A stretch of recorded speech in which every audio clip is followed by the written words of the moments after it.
কারণ কি? আমরা দীক্ষা নেব, নাম গ্রহণ করব। এই নাম গ্রহণটা বা দীক্ষা গ্রহণটা কি জিনিস? দীক্ষা গ্রহণ হচ্ছে দর্শন। দর্শন কোন দর্শন? আত্মদর্শন। আত্মদর্শন করতে হলে বহির্চক্ষুতে করা যায় না। আমাদের দুইটি চোখ আছে, এর পরেও আরেকটি চোখ আমাদের রয়েছে হৃদয়ের মাঝে, সেটা সুপ্ত অবস্থায় থাকে। প্রত্যেকের ভিতর কিন্তু তিনি আছেন, সেই তৃতীয় নয়নটা। যেমন আমরা মা দুর্গার দেখেছি ত্রিনয়নী, বিভিন্ন দেবতার মধ্যে দেখেছি, দেবদেবীর মধ্যে দেখেছি। সেই ত্রিনয়ন কিন্তু আমরা প্রতিটি মানুষের মধ্যে আছে, কারণ মানুষই এক একটা দেবতা। এই প্রতিটি মানুষ হচ্ছে একজন দেবতা। মানুষের মধ্যেই আমাদের ঈশ্বর বিরাজমান, প্রাণ রূপে, আত্মা রূপে, বায়ু রূপে। বায়ুই আত্মা, আত্মায় প্রাণ, প্রাণেই ঈশ্বর।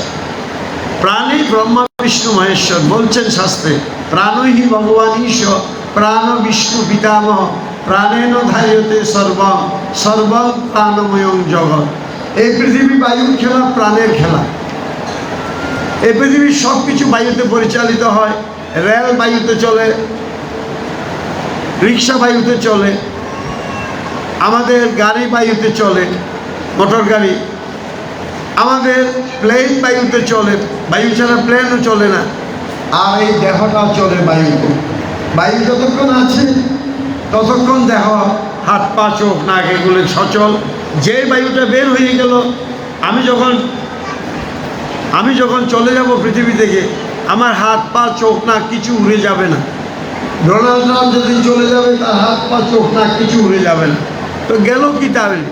যে কিছুক্ষণ আগে সমস্ত বিশ্বকে প্রকম্পিত করেছে সেই ডোনাল্ড ট্রাম্প, এক এক দিনের পাগলামি আমাদেরকে অতিষ্ঠ করে তুলছে। আজকে সমস্ত বিশ্বে যে আমরা সমস্ত জনজীবন অতিষ্ঠ হয়ে যাচ্ছে, শুধু একটি লোকের পাগলামি গোটা বিশ্বকে কি করে দিয়েছে। কিন্তু তিনি কতক্ষণ? বায়ুটা যতক্ষণ এখানে আছে, প্রাণরূপে ভগবান যতক্ষণ আছে। যেই তিনি বিগত হবেন, এই ডোনাল্ড ট্রাম্প, তুমি বুঝতে পারছো না কালকে তোমার কি অবস্থা হতে পারে। তাই আমাদেরকে সেটা মনে রাখতে হবে। ক্ষণিকের এই পৃথিবী, আমরা সবাই মুসাফির, দুদিনের খেলা করে এসেছি। যাওয়াই সত্য, থাকা মিথ্যা। যাওয়াটাই সত্য, থাকাটা মিথ্যা। আমরা ক্ষণিকের এই পৃথিবীতে, রেস্টিং অ্যান্ড টেস্টিং প্লেস এই পৃথিবী। অসংখ্য জীবনের পর এই মানব জীবন পাওয়া। তাই এই মানব জীবনকে রক্ষা করা, পরবর্তী জীবনের জন্য আমরা সেই মহান জীবনে আসতে পারি, সেটার জন্য চাই গুরু সাধন, ঈশ্বর সাধন। এবং সেই সাধনার জন্য, সেই দর্শনের জন্য আমরা আজকে এসেছি। সেটা কোন দর্শন? আত্মদর্শন। সে আত্মদর্শন করতে হলে একটা চোখ উন্মিলিত করতে হয়, সেটা হচ্ছে জ্ঞান চক্ষু, যেটা ওই ত্রিনয়ন। তৃতীয় চক্ষুটাকে বলা হয় জ্ঞান চক্ষু। আমরা সেই আত্মচক্ষু আজকে আমাদের উন্মিলিত হবে। সেই উন্মিলিত করতে পারে কে? পৃথিবীতে কোনো ইউনিভার্সিটি আমাদের সেই নয়নকে উন্মিলিত করতে পারে না, একমাত্র সদ্গুরু সেটা পারে। তাই আমরা এমন একজন সদ্গুরুর কাছে এসেছি, যিনি পৃথিবীর শ্রেষ্ঠ সদ্গুরু। পৃথিবীতে সদ্গুরু ভিন্ন এই চোখটা কেউ ফুটাতে পারে না। পৃথিবীতে সদ্গুরু খুব কম। তার মধ্যে শ্রেষ্ঠ সদ্গুরু আমি একজনকে দেখেছি, যিনি রাম ঠাকুর তথা কৈবল্যনাথ তথা সত্যনারায়ণ। এটা আমি প্রমাণ করে দেখাবো। আমাদের দেবাদিদেব মহাদেব কিভাবে সদ্গুরুর লক্ষণ ব্যাখ্যা করেছেন, কি কি জিনিস থাকলে তিনি সদ্গুরু হবেন এবং শ্রেষ্ঠ সদ্গুরু হবেন। এরকম 8টা লক্ষণ তিনি ব্যাখ্যা করেছেন। 8 লক্ষণগুলো আমার ঠাকুর অর্জন করেছিলেন। যারা এই 8টি লক্ষণ, যদি আরও কেউ থাকে, আমার জানা নাই, যদি আরও কেউ থাকে, তিনেরাও শ্রেষ্ঠ সদ্গুরু।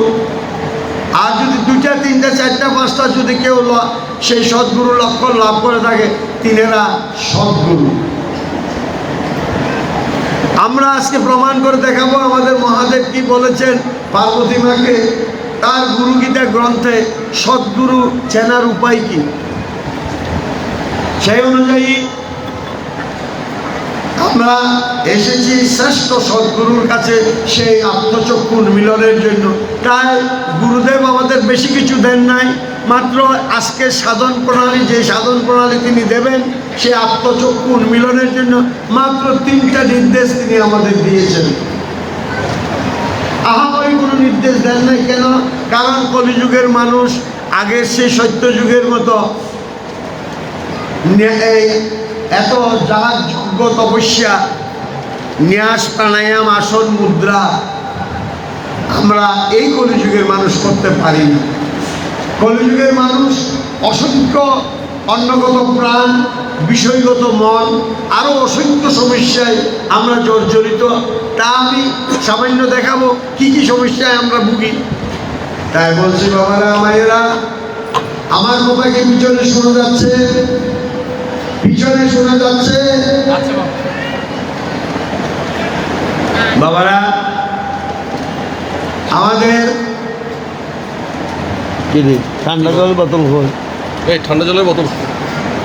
বাবারা তাই সেই জ্ঞান চক্ষু উন্মিলনে আমার গুরুদেব আজকে যে 3টা কথা বলবেন, এই শুধু 3টা কথা বলবেন কিভাবে? এই আত্মার মাধ্যমে। কারণ তিনি এখানে অধিষ্ঠিত হয়েছেন, এখানে তিনি অধিষ্ঠিত হয়েছেন, এখানে তিনি কীভাবে অধিষ্ঠিত হয়েছেন এটা আমি প্রমাণ করে দেখাবো। আমার মুখের কথা কেন বিশ্বাস করো? সেখান থেকে তোমাদেরকে সেই 3টি কথা আমাদের আজকে প্রভু শোনাবেন। আমি যা বলছি মনে রাখবে এটা আমার কথা নয়। Man has got no power to alter the decree of God. ঈশ্বরের শক্তির বাইরে তার কোনো শক্তি নাই, মানুষের এমন কোনো শক্তি নেই। তোমার খেলনা আমি তোমার চরণ ধরি, তোমারই মুখে বলি, তোমারই শেখানো বলি। আমি যা বলছি তুমি যা শিখিয়েছ, তোমার খেলনা আমি। আই হ্যাভ নাথিং বাট মিয়ার perfect in the hands of god. আমরা আর কিছু না, মিয়ার পারফেক্ট, তার হাতে পুতুল বিশেষ, যেমনি নাচাও তেমনি নাচে। তাই বলছি বাবারা, তোমার খেলনা আমি, তোমার চরণ দুটি, তোমারই মুখেতে বলি, মুখটাও তোমার। 1 সেকেন্ড পর মুখ বন্ধ হয়ে যেতে পারে। আমি দেখেছি সেকেন্ড আগে যিনি অনন্বশী বক্তা, সেকেন্ড পর যে তিনি বাকশক্তি রুদ্ধ হয়ে গেলেন, আর 5 বৎসর বিছানায় কাতরিয়ে তার বাকশক্তি ফিরে আসেনি। আমি দেখেছি বাংলা ভারতের চিকিৎসা তাকে সেই শক্তি ফিরিয়ে দিতে পারেনি। হাফ প্যারালাইজড হয়ে বিছানায় পড়েছিল। আফটার 5 ইয়ার্স তিনি এক্সপায়ার করলেন। কারণ মৃত্যু সেদিন হবে যেদিন আমার কর্মফল ভোগ শেষ হবে। তার আগে 1 সেকেন্ড আগেও যেতে পারবো না, 1 সেকেন্ড পরও আমি থাকতে পারবো না। এই হচ্ছে সত্য। তাই বাবারা আজকে আমাদের মাত্র 3টা কথা তিনি বলবেন। এই 3টা কথা আমরা আজ থেকে প্রতিদিন মেনে চলতে হবে, যতদিন প্রভু এখানে থাকেন। প্রভু যখনই এই দেহ ত্যাগ করবেন, তোমার আর আমার করার শক্তি থাকবে না। তাই যতক্ষণ প্রভু এখানে আছেন, যতক্ষণ তুমি থাকো কাছে, মনে হয় দেহে প্রাণ আছে। যতক্ষণ তুমি থাকো কাছে, মনে হয় এই দেহে প্রাণ আছে। আর যখনই তিনি এই দেহ ছাড়লেন, অমানিসার অন্ধকার আমাকে ঘিরে ফেলবে, সবাইকে। তাই সেই প্রভুকে চিনতে হবে। প্রভুকে চেনার জন্যই সদ্গুরুর কাছে আসা। এই সদ্গুরুর যদি নির্দেশগুলি না মানি, তাহলে এসেও কোনো লাভ হবে না। নির্দেশ মানতে হবে invariably, without faith, from right today. আজ থেকে যতদিন বেঁচে থাকে, প্রভু যতদিন এখানে থাকে, মেনে চলতে হবে। তাহলে ইহকাল আর পরকাল তোমার হবে সুন্দর, সার্থক। আর এমন গুরুর কাছে সবাই আসতে পারে না। জন্মান্তরে যাদের সৌভাগ্য হয় না, তারা কিন্তু এমন শ্রেষ্ঠ সদ্গুরুর কৃপা লাভ করতে পারে না। তাই আমরা সবাই ধন্য। বলছো বাবারা, আমরা 50,000 লোক এই মধ্যে দীক্ষা দিয়ে দিয়েছি। ইয়েতে এই যে 1.5 বছরে আমি ভারতে ছিলাম, তার মধ্যে 500 মাস তো অসুস্থ হয়েছিলাম। আর বাকিটা সব সময় বাংলার ভারতের এই প্রান্ত থেকে ওই প্রান্ত ছুটেছি, কই আসাম, কই মেঘালয়, কই নাগাল্যান্ড, কই দিল্লি, হরিদ্বার, কোথায় সেই ত্রিপুরা, ক্যালকাটা, কোনো শক্তি আমাকে রোধ করে রাখতে পারে না। যেমন করোনা রোধ করতে পারে নাই, সমস্ত বাংলাদেশ ঘুরেছি আমি। প্রথম 2020 সালে আমি একদিনও ঘরে বসেছিলাম না, করোনার কারণ মৃত্যু হচ্ছে তার ইচ্ছায় হবে, আমি কিভাবে ঠেকাবো? তুমি রাখিলে রাখিতে পারো, মারিলে কে করে মান। সেই জন্য করোনার দরকার হয় না, এখান থেকে নামতে তিনি মৃত্যু দিতে পারেন বা এখানে বসেও দিতে পারেন। তাই তাকে চিনতে হবে, জানতে হবে, তাকে জানা হবে সেদিন যদি প্রভুর কৃপাগুলি আমরা লাভ করতে পারি ওই 3টা কথা মেনে। যারা মানবে না তারা পেয়েও হারাবে। তাই বাবারা, আজকে আমরা সেই লক্ষ্যে যাব। পৃথিবীতে অনেক সাধক এসেছেন, অনেক সাধন পদ্ধতি দিয়েছেন, কিন্তু মাত্র 3টা কথার মধ্যে ঈশ্বর লাভের, ওটা লাগবে না, গাছের গাছ লাগবে না, তুমি ইয়ে দাও, জলের বোতল বোতল দিলেই হবে, খুলে দেবা। বলছিলাম বাবারা, আমরা অনেক সাধক আমাদের এসেছেন পৃথিবীতে, এত সহজভাবে ঈশ্বর লাভের উপায় আর কেউ বলে না, দিতে পারেনি। অনেক সত্যে আমাদেরকে আবদ্ধ করেছেন। আমার ঠাকুর হচ্ছেন সত্যহীন এক সাধক, কোনো সত্য নাই, মাত্র 3টা কথা মেনে চলতে হবে। আর কোনো সত্য নাই। তুমি কেউ বলছে লাল কাপড় পরতে হবে, কেউ বলছে হলদে কাপড় পরতে হবে, কেউ বলছে মাথা মুড়িয়ে ফেলতে হবে, কেউ বলছে টিকনি রাখতে হবে, কেউ বলছে সারা গায়ে তিলক পরতে হবে, কেউ করতেছে কি সারা এই কপাল যে কত রঙে রঞ্জিত করছে। হ্যাঁ, কেউ জটাজুটোধারী, উনি হাঁটছেন পিছনে জটা ধরে দুজনে হাঁটছেন। আবার কেউ দাঁড়িয়ে গিট দিয়েছেন 2টা। আমার ঠাকুরের কোনো সত্য নাই। তুমি নিরামিষ খেলে, আমিষ খেলে একেবারে নরকে যাবে, আমার ঠাকুর এটাকে বলে নাই। আমিষ নিরামিষ ঠাকুর সমান জ্ঞান করেছে। নিরামিষের মধ্যে আমিষ আছে, অসংখ্য আছে। তাই বাবারা, আমিষ ভোজন করলে কেউ বলছে একেবারে নরকে, আমিষ নিরামিষ খেলে একেবারে স্বর্গে উঠে গেছে। আমার ঠাকুর এগুলির বালাই নাই। তাই করি সব কন্ডিশনলেস তার দীক্ষা। শুধু 3টা কথা আজকে শুনবে, মানবে। আজ থেকে যতদিন বেঁচে থাকি, যদি না মানেছ তাহলে তুমি দীক্ষা হারিয়েছ। দীক্ষার ফল পেতে হলে 3টা কথা মানতে হবে। আমাদের গুরুদেব এসেছিলেন আজ থেকে 166 বছর পূর্বে। তিনি জন্মগ্রহণ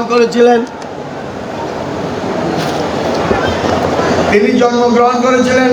বাংলাদেশের শরীয়তপুর জেলার ডিঙ্গামানিক নামক একটি গ্রামে, ব্রাহ্মণ পরিবার। তিনি মাতৃগর্ভে এসেছিলেন অক্ষয় তৃতীয়া তিথিতে। তিনি শিশুকালে নাম পেয়েছিলেন অক্ষয় তৃতীয়া তিথিতে। ওই মোবাইল, ওরে মোবাইল রে, মোবাইল। দীক্ষাকালে কেউ মোবাইল ইউজ করবে না। কেননা বাবারা, দীক্ষা আর মোবাইল দুটি বিপরীত ধর্মী। দীক্ষায় এঙ্গেজ থাকলে, মোবাইল এঙ্গেজ থাকলে দীক্ষা কিছুই বুঝবে না। দীক্ষাটা তুমি হারালে, মোবাইল কিন্তু সারা জীবন টিপতে পারবে, এই সময়টুকু তোমার জীবনে আর আসবে না। যদিও দীক্ষা বারবার নেওয়া যায়, যদি একই গুরু হয় বারবার নেওয়া যায়, যদি একই মহারাজ হয়। গোবিন্দধামের মহন্ত মহারাজ মাত্র 7 জন, 6 জন গত হয়েছেন, এখন 1 জন আছেন। আমি হয়তো আজকেই প্রভু কৃপা করলে চলে যাব, কালকে আরেকজন আসবেন। এই হচ্ছে মহন্ত পরম্পরা। পৃথিবীতে ঠাকুর দ্বিতীয় মহন্তের অস্তিত্ব ঠাকুর রাখেননি। এক মহারাজ, এক নাম, এক ঠাকুর, মনে রাখবে বাবারা। আমাদের ঠাকুর জন্মগ্রহণ করলেন মাতৃগর্ভে অক্ষয় তৃতীয়া তিথিতে। তিনি শিশুবেলায় নাম পেলেন স্বপ্নযোগে অক্ষয় তৃতীয়া তিথিতে। শিশুবেলায় আর তিনি উপনয়ন লাভ করলেন। অক্ষয় তৃতীয়া তিথিতে ব্রাহ্মণ সন্তান উপনয়ন লাভ করতে হয়। তিনি আবার গুরু থেকে সামনাসামনি নাম দিলেন ভারতের আসামের কামাখ্যা মায়ের মন্দিরে। অক্ষয় তৃতীয়া তিথিতে তিনি দেহ রাখলেন বাংলাদেশের নোয়াখালীর চৌমনি নামক স্থানে অক্ষয় তৃতীয়া তিথি। তাই অক্ষয় তৃতীয়া তিথিতে আমাদের কাছে গুরুত্বপূর্ণ। এই তিথিতে একটু আমরা সাবধান থাকবো। অতি বৈশাখ মাসে এটা আসবে শুক্লা অক্ষয় তৃতীয়া, আমাদের এই তিথিটা আসে, আমরা একটু সাবধান থাকবো। সেদিন অপরাধ করলে আমাদের বেশি দিন কষ্ট পেতে হয়, পুণ্য করলেও বেশি দিন ফল পাবো। তাই সাবধান থাকবো যেন সেই দিন আমরা কোনো অপরাধে যুক্ত না হয়। সেটা কিভাবে সম্ভব? যদি প্রভুর তিনটা কথা আমরা মেনে চলতে পারি, যেভাবে আজকে বলা হবে প্রতি মুহূর্তে, কিন্তু খুবই সহজ। শুনতে মনে হচ্ছে বিশাল কিছু, অতীব সহজ। তোমরা শুনেই তোমরাই বলবে এর থেকে সহজ দীক্ষা পদ্ধতি পৃথিবীতে হয়তো পারে না, কিন্তু ঈশ্বর লাভ তিনি নিশ্চিত করেছেন। তাই বাবারা, আর কেউ এইভাবে এত সহজভাবে, তারা অনেক পদ্ধতি দিয়েছেন কিন্তু এত সহজভাবে নিতে পারেন। তাই আমাদের ঠাকুর যে তিনটা কথা, এই তিনটা কথা যদি মানতে পারি, কোনো সময়ই কোনো অপরাধ শুধু অক্ষয় তৃতীয়া নয়, অন্য কোনো তিথিতেও আমাদের দেহে প্রবেশ করতে পারবে না। আমাদের গুরুদেব, আমাদের রাম ঠাকুর 12 বছর বয়সে ঘর থেকে বেরিয়ে গেলেন ঈশ্বর লাভের উদ্দেশ্যে। শিশুবেলায় নামটা পাওয়ার পরেই তার ভাবাবেশ দেখা গেল জীবনে। যদিও তার জন্ম থেকেই এই ভাবাবেশ, তখন আরেকটু প্রকট হলো। তারপর তিনি বেরিয়ে গেলেন, চলে আসেন কোথায়? এই আসামের কামাখ্যা মায়ের মন্দিরে। ঘর ছেড়ে, ঘরে তার ছিল শুধু মা। আমার ঠাকুরের কোনো বংশধর ছিল না। আমার ঠাকুর ছিলেন অবিবাহিত। অবিবাহিতের কি বংশ থাকে? বাবা, অবিবাহিত বংশ থাকে? তাহলে তিনি আবার লিখলেন কেন? তিনি আবার লিখে গেলেন তার বেদবাণীর প্রথম খণ্ডের 345 নম্বর পত্রে, আমি সত্যনারায়ণ, সত্যনারায়ণের কোনো বংশ নাই, আমিও নির্বংশ। কেন বললেন? তিনি যে অবিবাহিত, এটা তো ইমপ্লাইড যা তার কোনো বংশধর নাই। আমরা অবিবাহিত, আমাদের কোনো বংশ নাই। এটা যদি বলি যে আমার বংশধর, তাকে এই পদে আনতে হবে, এটা মিথ্যাচার, বাতুলতা, ঠিক না? তাই কিন্তু তারপর লিখলেন এই কারণে, ডিঙ্গামানিকের কোনো লোক যেন এসে এই মিথ্যাচারটা করতে না পারে যে তারা ঠাকুরের বংশধরী, কথা বলে যেন মানুষ ঠকাতে না পারে। তাই তিনি আমার বইতে লিখে গেলেন, নাহলে লেখার কোনো প্রয়োজন ছিল। আর এই লোকগুলো এখনো সেই মিথ্যাচার করে বেড়াচ্ছে ডিঙ্গামানিককে। আমার ঠাকুর তাই এদের সংস্পর্শ রাখেননি। এই যে 12 বছর বয়সে ঘর থেকে বেরিয়ে গেলেন, 48 বছর সেই হিমালয়ের রবিকন্দ কাটালেন। তাই যা হোক, 12 বছর বয়সে তিনি ঘর থেকে বেরিয়ে প্রথমে গেলেন আসামের কামাখ্যা মায়ের মন্দিরে। সেখানে আবার গুরু দর্শন দিলেন। গুরু বলেছিলেন আবার তোমার সাথে দেখা হবে আসামের কামাখ্যা মায়ের মন্দির। তাই আমাদের ঠাকুর এই বাংলার ওই প্রান্ত থেকে ভারতের সেই কঠিন জায়গায় ছুটে গিয়েছিলেন। সেখানে তিনি অনেককাল ধ্যান সাধনা করলেন সেই মন্দিরে বসে। সেখানে একটা ফলক লাগানো আছে, আমরা প্রতি বছর সেখানে যাওয়ার সুযোগ হয়। তোমরা যারা গিয়েছো তারাও দেখেছো। এই ফলকটার যেখানে ঠাকুর বসেছিলেন, সাধন ভোজন করেছিলেন, সেখানে একটা ফলক লাগানো আছে। আমার ঠাকুর অনেককাল পর ঠাকুরকে দর্শন দিল গুরুদেব। তিনি কিছুটা চিনতে পারলেন, কারণ অনেককাল আগে স্বপ্নে দেখা। তাই আবার তিনি তার চরণে লুটিয়ে বলেন, আমার দীক্ষা প্রার্থনা করলেন। একই নাম তাকে দিলেন, যেই নাম তিনি স্বপ্নে পেয়েছিলেন। আমার ঠাকুর আবার সেই নাম শুনলেন গুরুদেবের মুখে। তাইলে তখন তিনি নিশ্চিত হলেন এই সেই গুরুদেব যাকে আমি এতকাল খুঁজেছি। গুরুদেব তাকে ভারতের বিভিন্ন তীর্থস্থানে কেদারনাথ, বদ্রীনাথ, গঙ্গোত্রী, যমুনেত্রী, কঠিন কঠিন জায়গায় আরও অনেক তীর্থে তিনি 15 দিন, 20 দিন, 1 মাস এইভাবে সাধন ভোজন করালেন। তারপর নিয়ে গেলেন হিমালয়ে গভীর বন্দর কৌশিক আশ্রম, যেটা বরফাবৃত স্থান, যেখানে সাধারণ মানুষ যেতে পারে না।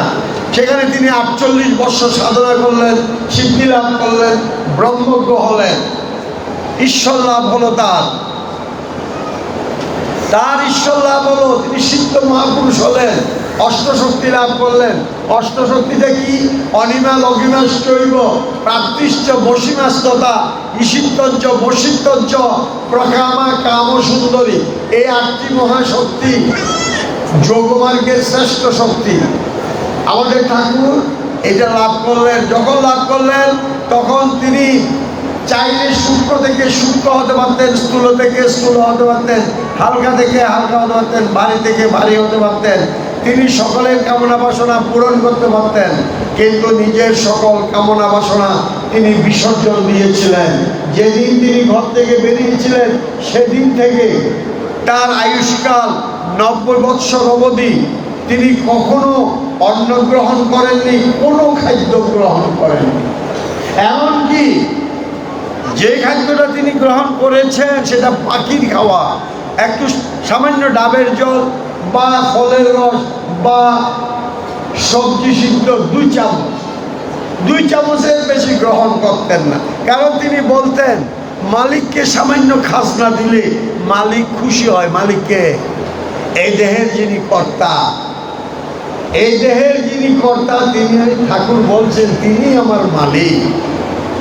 সে মালিককে চেনার জন্য এখানে আসা। আর মালিককে যদি চেনা না হলো, এই মানব জীবনকে তুমি টুটি চেপে হত্যা করলে। কারণ মানব জীবনেই এই মালিককে চিনতে পারে। পৃথিবীর আর যে কোটি কোটি প্রাণী আছে তারা কিন্তু এই মালিককে চেনার শক্তি ঈশ্বর তাদেরকে দেয় নাই, শুধু মানুষকে দিয়েছে। তাই বাবারা, যদি আমি না চিনতে পারলাম এমন শ্রেষ্ঠ জীবন পেয়ে, পরবর্তী জীবন কিন্তু আমি যেখান থেকে এসেছিলাম ওই গাছগাছরা, মাছ, হাঙ্গর, কুমির, কীট পতঙ্গ, পশু পাখি, আবার সেখানে যেতে হবে। স্থাবরং বিংশলক্ষঞ্চ জলজং নবলক্ষকং কৃমিনাং রুদ্রলক্ষঞ্চ চতুর্লক্ষঞ্চ বানর ততোপি মানুষং জন্ম কুৎসিতঞ্চ দ্বিলক্ষকং শূদ্রা বিনাশতং লক্ষণ ব্রাহ্মণ তদনন্তরম। এই যে বিবর্তন, এটা একদিনে হয় নাই, লক্ষ লক্ষ জন্মের পরে আজকের এই প্যারাগন অফ বিউটি মানুষ পেয়েছে।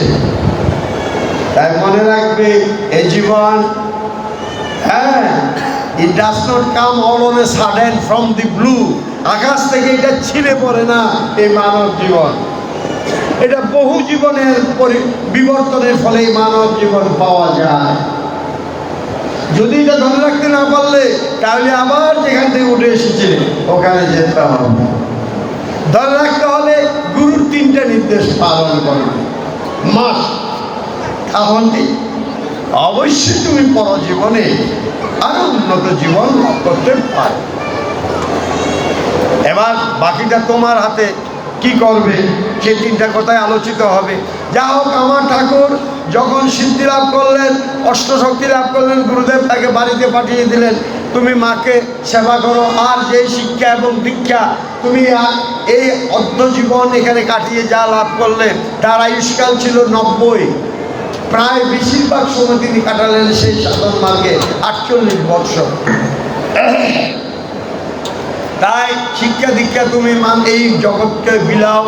কারণ এই জগতের মানুষ চৈতন্য মহাপ্রভু যাওয়ার পর আবার হরিনাম বিস্তৃত হতে চলেছে। তারা বিভিন্ন কুসংস্কারে আবদ্ধ হচ্ছে, তারা ধর্মের সঠিক পথ থেকে বিচ্যুত, নিজেদের মধ্যে হানাহানি মারামারিতে শুধু স্বজাতি ক্ষয় হচ্ছে। এইগুলি থেকে এই সনাতন জাতি, তারা আজকে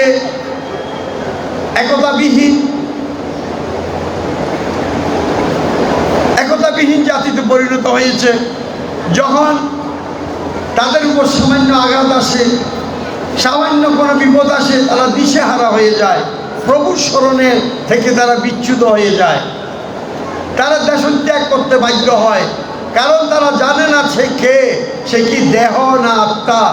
যদি সেই প্রভেদটা সে বুঝতে পারত, তাহলে দেশত্যাগ করার কোনো প্রয়োজন নাই। কারণ আমি যেখানে যাই না কেন, আমার কপালকে আমি সঙ্গে নিয়ে যাব।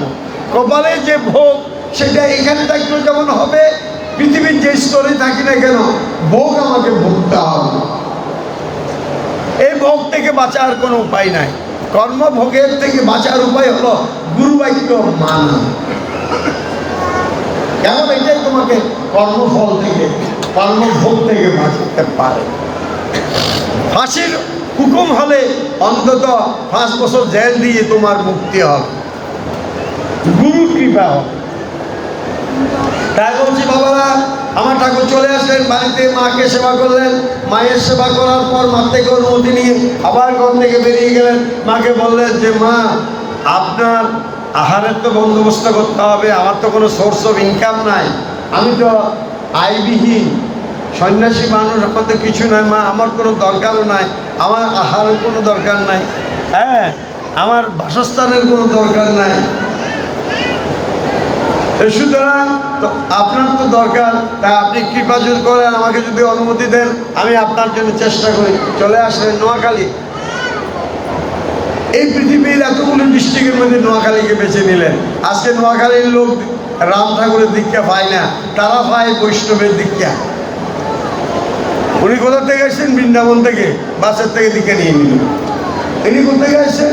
নবদ্বীপ থেকে, ওনার থেকে দীক্ষা নিয়ে গেল। উনি কোথেকে আসছেন? হরিদ্বার থেকে, বাস ওনার থেকে দীক্ষা নিয়ে গেল। আর যে রাম ঠাকুর সারা জীবন এই নোয়াখালীতে কাটালেন, দেহটা পর্যন্ত রেখে গেলেন, আজকে নোয়াখালীবাসীরা আমরা গিয়ে যা দেখছি, আজকে সেখানে সব বৈষ্ণবের দিকে। পৃথিবীতে যদি কোনো একজন খাঁটি বৈষ্ণব থাকে, তার নাম রাম ঠাকুর, বৈষ্ণব শিরোমণি। কেননা বৈষ্ণবের যে লক্ষণ, যিনি সবটুকু অর্জন করেছেন, তার নাম রাম ঠাকুর।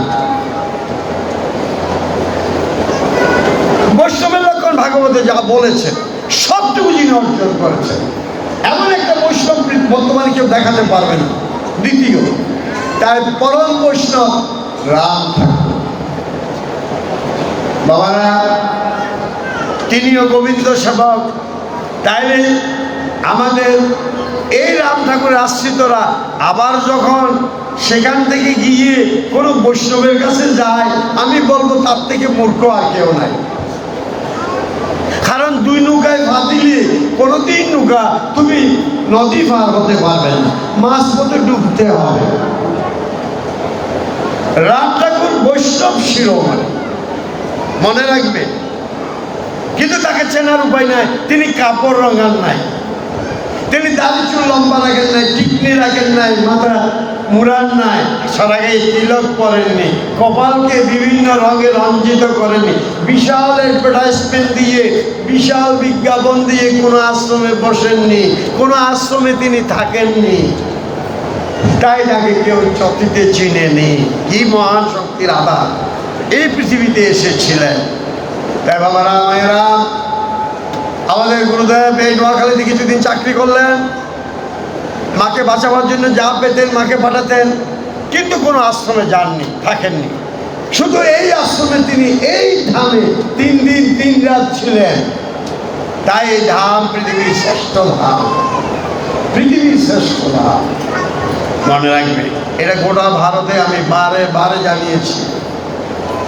আচ্ছা, এবং তাদের আমন্ত্রণ জানিয়েছি, একবার দেখে আসো যে ঠাকুর কেন প্রাণ বলেছে, কৈবল্য ধামকে কেন প্রাণ বলেছে, একবার দেখতে যাও। বাবারা, যারা রাম ঠাকুরের আসছে, বাবারা, বলছিলাম আমাদের গুরুদেবের কিছু জীবনী পর্বে, কারণ আজকের এই যে কয়েক ঘন্টার আলোচনায় তোমরা কিছুই বুঝতে পারবে না বা সব কিছু মনে রাখতে পারবে না, কারণ সিলিন্ডার খালি তোমাদের অনেকের সিলিন্ডার খালি। সেই কারণে তোমাদের সিলিন্ডার খালি থাকলে এটা খাস কম করে। আসল শক্তি এটা, বুঝছো নি বাবা? তাই সিলিন্ডার খালি যারা রাখছো, এই এতক্ষণ পর্যন্ত তারা ভুল করছে। আচ্ছা যা হোক, আমাদের ঠাকুরের জীবনীগুলি পড়বে, অ্যাটলিস্ট 60টা জীবনী আমি বলছি, আরও অনেক জীবনী আছে, অসংখ্য জীবনী ঠাকুরের আছে, অনেক ভক্তরা লিখেছেন। তার মধ্যে 4 জন আমি ফণীন্দ্রমালাগারের রামবাই শরণ 2 খণ্ড, একভাবে সুময় দত্ত মহাশয়ের লেখা রামচন্দ্রদেব স্মরণে, কলকাতা বিশ্ববিদ্যালয়ের ইতিহাস বিভাগের তৎকালীন প্রধান ডক্টর ইন্দুভূষণ বন্দ্যোপাধ্যায় মহাশয়ের রাম ঠাকুরের কথা, শ্রীগুরু রাম ঠাকুর লিখেছেন, রোহিণী কুমার মজুমদার। এগুলি মোস্ট অথেন্টিক ডকুমেন্ট। কেন? কারণ এই 4 জন লোক, এদের আবার অসংখ্য আরও অনেক গ্রন্থ আছে, এদের আবার অনেক গ্রন্থ। এই গ্রন্থগুলি তোমাকে দেখাচ্ছি, যে গ্রন্থগুলির নাম বললাম, এছাড়া আরো অনেক গ্রন্থ আছে। রামবাই স্মরণে রাম ঠাকুরের কথা, এই রামচন্দ্র দেবের অমৃতবাণী, রামচন্দ্রদেব স্মরণে লিখেছেন শুভময় দত্ত, যার নাম বললাম, শ্রী শ্রী ঠাকুর রামচন্দ্র দেবের স্মৃতি অর্চনা, রামবাই স্মরণে ফণীন্দ্রমালাগার। এটা আমার 2 খণ্ড, 1 খণ্ড 2 খণ্ডই আছে। হ্যাঁ, তাই বলছি বাবারা, এখানে পাবে সব চিপ রেটে পাবে, শুধু প্রিন্টিং কস্ট আমরা ভর্তুকি দিয়ে থাকি এগুলিতে, শুধু প্রিন্টিং কস্ট, ছাপা খরচ। আর দেখে নেবে প্রত্যেকটা বইতে কৈবল্য ধামের সিল আছে কিনা, কৈবল্য ধাম চট্টগ্রামের সিল আছে কিনা। কারণ এই বই বাংলাদেশে ছাপাতে পারে 1 জন, কৈবল্য ধাম চট্টগ্রাম বাংলাদেশ, আর ভারতে ছাপাতে পারে 1টি মন্দির, যাদবপুর আশ্রম কলকাতা। কারণ আমাদের 5টি প্রধান ধাম, এটি হচ্ছে হেড অফিস। গোড়া বিশ্বে যতগুলি রাম ঠাকুর আশ্রম, তার মধ্যে এটা হচ্ছে হেড অফিস। এখান থেকে মহারাজ এই পৃথিবীর সমস্ত মন্দিরগুলি পরিচালনা করে থাকেন যখন যিনি ছিলেন। আর সেই দায়িত্ব এই অদমের উপর পড়েছেন, সেটা তিনি যা করাচ্ছেন তাই করছি, যতটুকু তিনি করাচ্ছেন, আর যতদিন তিনি করাবেন তাই করছি। তাই বলছি বাবারা, সবগুলি বই করতে না পারলে যখন যেটা পারো কিনে পড়ার চেষ্টা করবে, পড়লে ঠাকুরকে জানতে পারবে, আর এই দীক্ষাটা তোমার মধ্যে কাফি হবে, চিরকাল থাকবে। আর ঠাকুর সম্বন্ধে না জানলে, গুরু সম্বন্ধে না জানলে, নাম সম্বন্ধে না জানলে, আর এখানে আমরা যেটুকু বলবো খুব সংক্ষেপে, তাই বিস্তৃত ব্যাখ্যা পাবে এই সমস্ত বইতে। পরে দেখবে বাবারা, যখনই সময় পাও, তাহলেই জীবন সার্থক হবে, গুরু দীক্ষাটা সার্থক হবে, একদিন ফলে ফুলে বিকশিত হবে। তবে দীক্ষা নিতে হয় 9, 10 থেকে বা 11 থেকে। যারা তার থেকে নিচে আসে তারা দীক্ষা হবে না। এখানে আন্ডা বাচ্চা আমি দেখলাম অনেক আসছে, তাদের কিন্তু দীক্ষা হবে না। তারা আসছে, বসতে পারে, কিন্তু দীক্ষা তাদের নিতে হবে। আবার তারা যখন IABA পড়বে, খবরদার দীক্ষা এইটাকে ভরসা করে মা বাবারা থেকো না। এটা আমি অনেক জায়গায় দেখেছি, 6 মাসের, 1 বছরের, 2 বছরের শিশু তার কোলে আসে, মাকে যখন জিজ্ঞাসা করছি, মা তোমার ছেলে যে আজকে আমেরিকা যাচ্ছে, সে কি দীক্ষা নিয়েছে? আর নিয়েছে তো, আমি যখন দীক্ষা নিচ্ছিলাম আমার ছেলে তখন আমার কোলে ছিল। বয়স কত? 1 বছর 6 মাস ছিল। তো মা দীক্ষা হয়ে গেছে, তো দীক্ষা কি বারবার পাওয়া যায় না? এমনই মূর্খতা আমাদের মধ্যে তখনকার ছিল। দীক্ষা একবারে নিতে পারে, দীক্ষা বারবার নিতে পারে যদি একই গুরু হয়, যদি একই মহারাজ হয়। এই যে আগে 6 জন, তারপরে আমি, তারপর আরেকজন আসবেন, এই মহন্ত পরম্পরা হলে, একই গুরু হলে বারবার দীক্ষা নেওয়া যায়। আমরা যদি ভুলে যাই কোনো কারণে, এটাকে আমরা আবার রিনিউ করতে পারি, কারণ অনেকবাসী বিদ্যার হ্রাস পায়। আমরা তো বেশিরভাগ দেখি যে এই কথাগুলো এখান থেকে গেলে সব ভুলে যায়।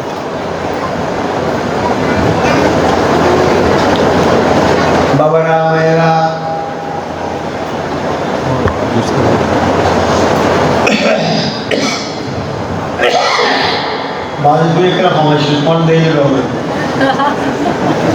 এবার শুধু রিমাইন্ডার দিতে হবে। ওরা মায়েরা বলছিলাম আমাদের গুরুদেব বিভিন্ন ভক্তদের যে উপদেশ দিয়েছেন লিখিতভাবে, তারা লিখিতভাবে জানিয়েছেন। আমার গুরুদেব লিখিতভাবে উত্তর দেখান, তখন মোবাইল ছিল না, এখন তো আর লিখতে হয় না, চলে গেছে জাপান, আমেরিকা, ইংল্যান্ড। হ্যাঁ, শুধু এরকম এরকম করে আমাদের সবাই শুধু এরকম করে ভুলে গেছে। তাই বাবারা, আমাদের ঠাকুর যে উপদেশ বাণীগুলো এই বাবা এই এখানে এখানে বাবা আমাদের ঠাকুর যে উপদেশ বাণীগুলো দিয়েছেন বিভিন্ন ভক্তদের, সেটাই 3টি গ্রন্থে গ্রথিত করেছেন ডক্টর ইন্দুভূষণ বন্দ্যোপাধ্যায় মহাশয়। এগুলি আমরা পেয়েছি তার মাধ্যমে। তিনি ইতিহাস বিভাগের প্রধান ছিলেন কলকাতা বিশ্ববিদ্যালয়ে। ঠাকুরের কথাগুলো বিভিন্ন চিঠি আকারে দিয়েছেন, এগুলি সংগ্রহ করে তিনি এখানে অ্যাজ ইট ইজ দিয়েছেন। ঠাকুরের 808টা চিঠি রয়েছে এখানে, আমরা পরে দেখবো একটু। প্রতিদিন ঠাকুরের যে 3টা কথা, এইটা প্রথম কথা। ঠাকুরের 3টি কথার প্রথম কথা, আমরা প্রতিদিন একটু বেদবাণী পড়ব, যেন একদিনও মিস না যায়। আজ থেকে যতদিন বেঁচে থাকি, প্রভু যতদিন এখানে থাকেন ততদিন পড়বে, যতটুকু পার, আধা পৃষ্ঠা, 1 পৃষ্ঠা, সকালে 12, দুপুরে 12, রাত্রে 12। এটার জন্য কোনো স্নান করে পড়তে হয় না, কাপড় বদলিয়ে পড়তে হয় না, বা ঠাকুরের সামনে বসে পড়তে হয়। যখন যেভাবে যখন পারো, মোবাইলে রেখেও পড়তে পারো। আর যারা পড়ালেখা জানে না তারা মোবাইলে পড়তে পারে। তুমি নাচ বন্ধ করবে, তুমি নাচলে আমার নাচ কেউ দেখবে? ও দাদু, ও দাদু বসো, তোমার নাচতে লাগলে আমার নাচলে কেউ দেখবে না। বাবারা, তাহলে আমরা এই 3টা বেদবাণী 3 খণ্ড, প্রথম খণ্ড আগে পড়বো, দ্বিতীয় খণ্ড তারপর, এটা শেষ হলে তারপর তৃতীয় খণ্ড, আবার প্রথম খণ্ড, যতদিন বেঁচে থাকি। কে কঠিন কাজ? কি রে বাবা, কঠিন নেই?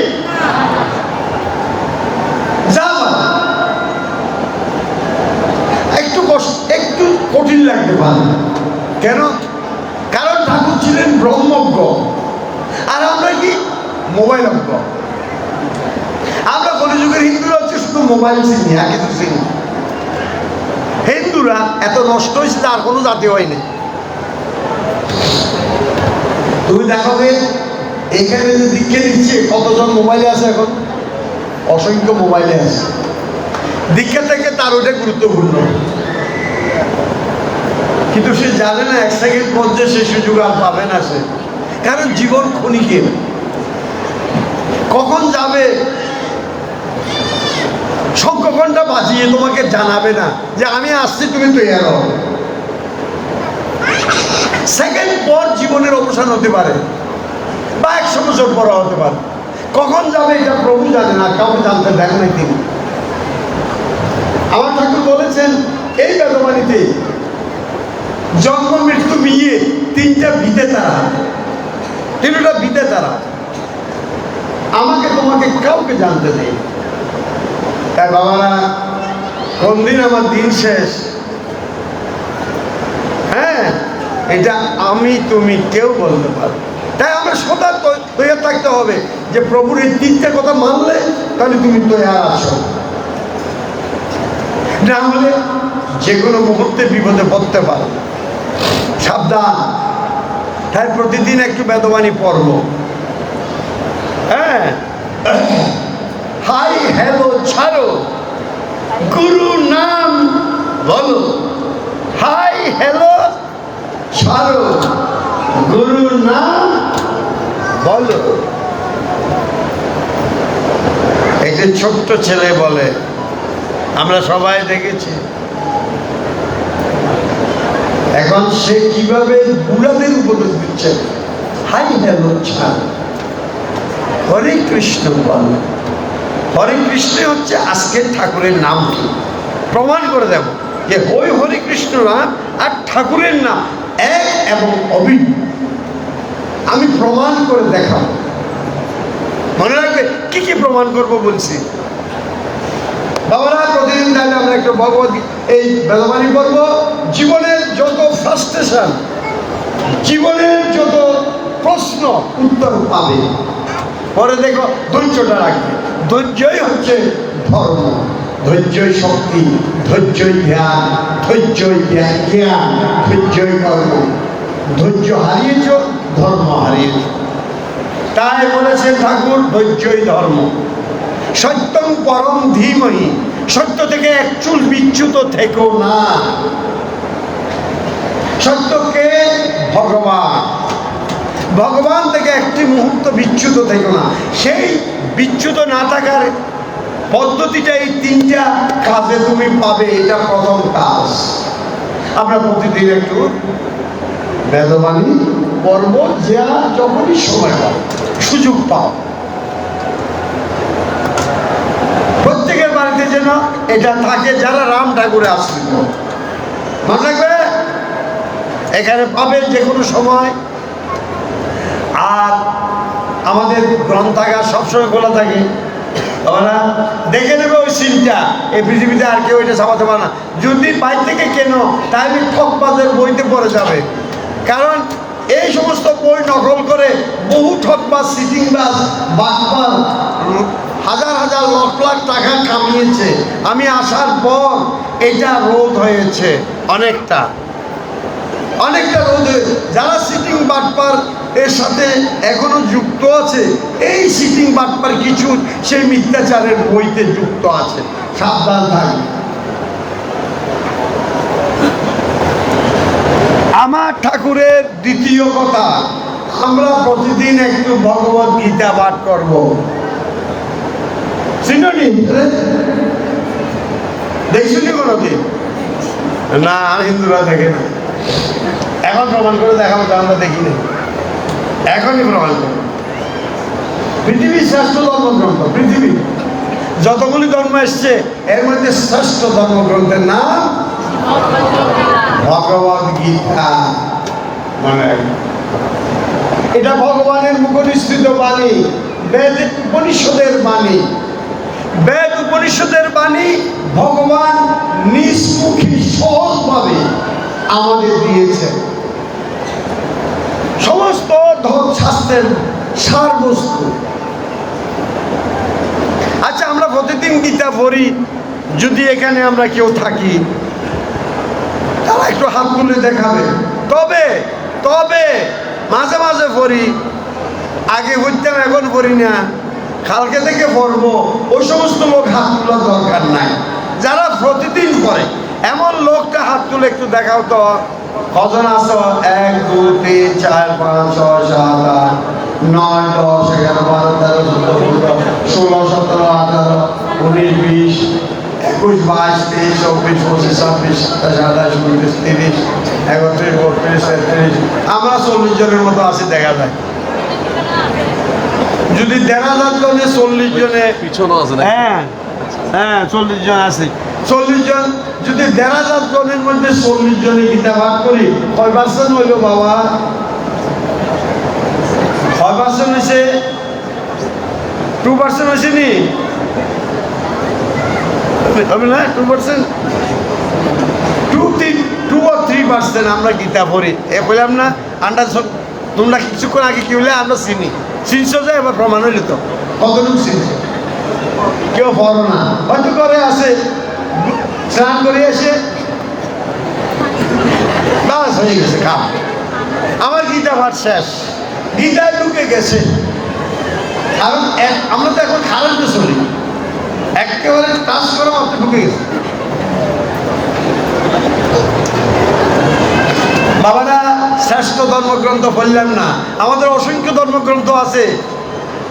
আবার ভগবান আরেকটা ছাপাই দিল।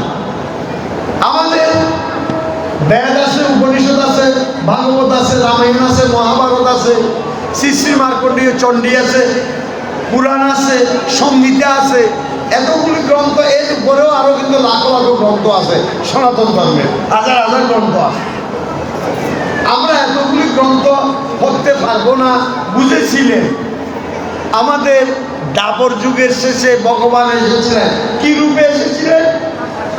কি রূপে?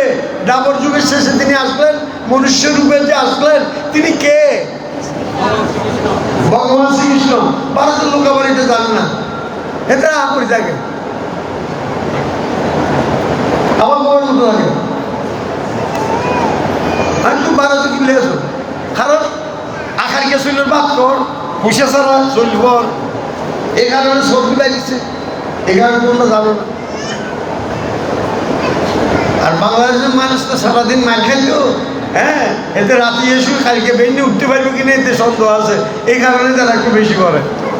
এটারা বলে, এটারা দেখি যে 1% 2% করে, আবার কোনো কোনো জায়গায় দেখছি 0। আমরা এখানে দেখেছি বিভিন্ন জায়গায় 10% পড়ি, আমরা 10 to 12% পড়ি, কিন্তু এখানে একটু ব্যতিক্রমটা কিন্তু মতো। বাবারা, গীতা না পড়েছ তো জীবনকে তুমি নিজে হত্যা করেছ টুপি চেপে। এটা আমি ভগবান কি বলেছে গীতায়, আমি দেখাবো সেই শ্লোক। যে আমরা যারা গীতা পড়িনি, এখনো পড়ি না প্রতিদিন, তারা যে নিজেকে নিজে হত্যা করেছে, এটা আমি প্রমাণ দেখাবো। আমাদের ভগবান কৃষ্ণ যখন এই ধরাধামে কৃষ্ণরূপে আবির্ভূত হয়েছিলেন মনুষ্য রূপে, তখন তিনি দেখলেন এই পৃথিবীর মানুষ, সনাতন জাতি এতগুলি গ্রন্থ বেদ উপনিষদ করতে পারবে না। কারণ মানুষ একটা শাস্ত্রে তারা যুক্ত থাকবে। কোন শাস্ত্র? মোবাইল শাস্ত্র। আমরা হিন্দুরা বলি যে শুধু মোবাইল শাস্ত্র, অন্য শাস্ত্রের দাম দাঁড়ি না। এখানে প্রমাণিত হয়ে গেল গীতা আমরা পড়ি না, আমরা শুধু মোবাইল শাস্ত্রে আমরা এক্সপার্ট। আমিও বুঝি না, এখনো মোবাইল টিপতে জানি না, শুধু রিসিভার সেন্ড, আর কিছু বুঝি না। আমি একটা ফটো তুলতে জানি, কারণ আমরা জীবনে কোনোদিন মোবাইল ইউজ করি না। আমি মোবাইল ইউজ করলাম যখন আমার ম্যানেজার করলো এই অগ্রণী ব্যাংকের একটা ব্রাঞ্চে প্রথম, সেদিন আমাকে অফিস মোবাইল দিয়েছে। এর আগে আমরা কোনোদিন এই IBA পড়ি, আমরা কোনোদিন মোবাইল চিনি নেই, ধরি নাই, মনে রাখি। আমরা লেখাপড়া শিখি নেই, কিন্তু আজকে আন্ডা বাচ্চা মোবাইল টিপ। বাবারা মায়েরা, আমরা শুধু গীতাটাই করি না, শুধু মোবাইল শাস্ত্রে। মনে রাখবে, জীবনকে তুমি নিজের গলা টিপে হত্যা করছো। এটা দেখাবো কেন। আমাদের এতগুলি গ্রন্থ আমরা পড়তে পারি না কেন, কি কারণ? কারণ আমাদের আয়ু কম। আমাদের আয়ু কত? সত্য যুগে আসছিল 1 লক্ষ বছর, এখন কত হয়েছে? এখন কত আয়ু কত? 70 বছর। 70 মিনিমাম, 70 ধরলাম। 70 কিন্তু আমরা বাঁচি না সবাই। এটা হচ্ছে গ্রস আয়ু। নেট আয়ু কত? গ্রস আর নেট বুঝনি? নেট আয়ু বুঝনি? নেট আয়ু হচ্ছে 5 বছর।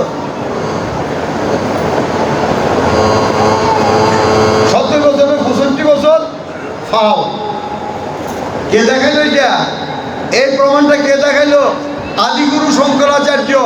তিনি বলছেন, বালকস্তাবৎ ক্রীড়াসক্ত, তরুণস্তাবৎ তরুণী রক্ত, বৃদ্ধস্তাবৎ চিন্তামগ্ন, পরমে ব্রহ্মণি কৌপিন লগ্ন।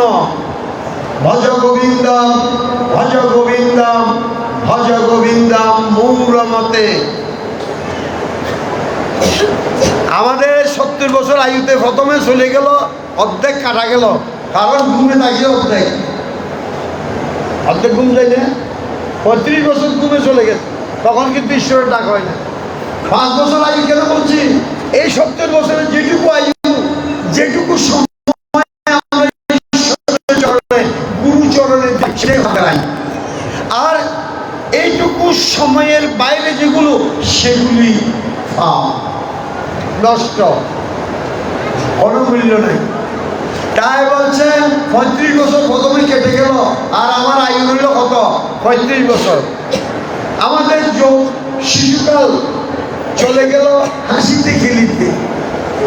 আমরা যখন শিশু ছিলাম, ওই যে শঙ্করাচার্য বলছেন শিশুকাল গেল হাসিতে খেলিতে। কত বছর? মিনিমাম 20 বছর। কখনো ঈশ্বর বুঝিনি আমরা। এখানে দীক্ষা নিতে এসছে কম বয়সে, আমি দেখছি যে বেশিরভাগ 30, 40, 60। তখন আমরা ঈশ্বর বুঝি না। এবার আইলো ফোন, এদিকে 20 বছর চলে গেল, আর কত? 15 বছরে এবার আইলো যৌবন গেল, রং গেল সে। আরো অন্তত 10 বছর। তখন বাহুবল থাকে, যৌবন থাকে, তখন ধনবল থাকে, জনবল থাকে, দম্ভ থাকে, অহংকার থাকে, অভিমান থাকে। এই কারণে ঈশ্বরের কাছে পৌঁছানো যায় না। ঈশ্বর আমরা তখন ফাত্তা দিনে দীক্ষা যেখান থেকে নিচ্ছ, দেখবে হজনে মানব নিচ্ছ ঠিক। কারণ তারা মনে করে দীক্ষা নিলেই তো হলো, আমি তো স্বর্গে উঠে গেছি। এটা ভাবনের কি দরকার? ওরে দীক্ষা মাথায় মাখার জিনিস নয়, দীক্ষা গাইয়ে মাখার জিনিস নয়, দীক্ষার ট্যাবলেটের মতো খুব করে কিনে ফেললাম নয়, সেটা জল দিয়ে। দীক্ষা পালন করতে হয়। যে 3টা কথা বলা হবে, মাত্র 2টা আলোচনা হচ্ছে। 3 নম্বর কথা লাস্টে বলল দীক্ষা শেষে।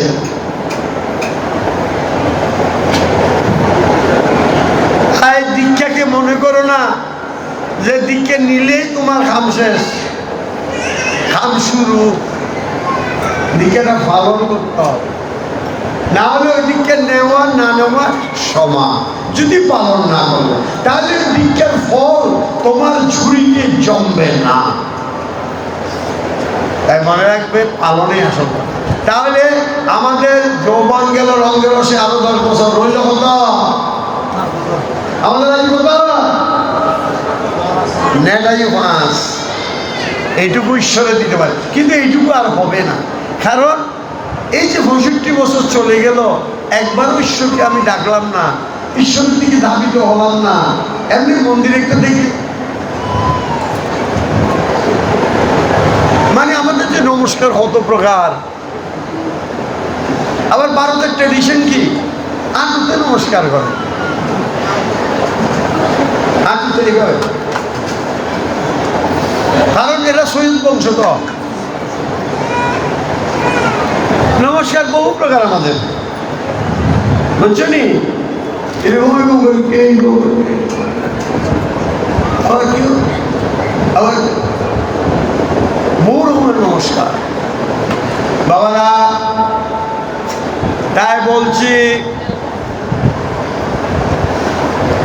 আমাদের আয়ুষ্কাল মাত্র 5।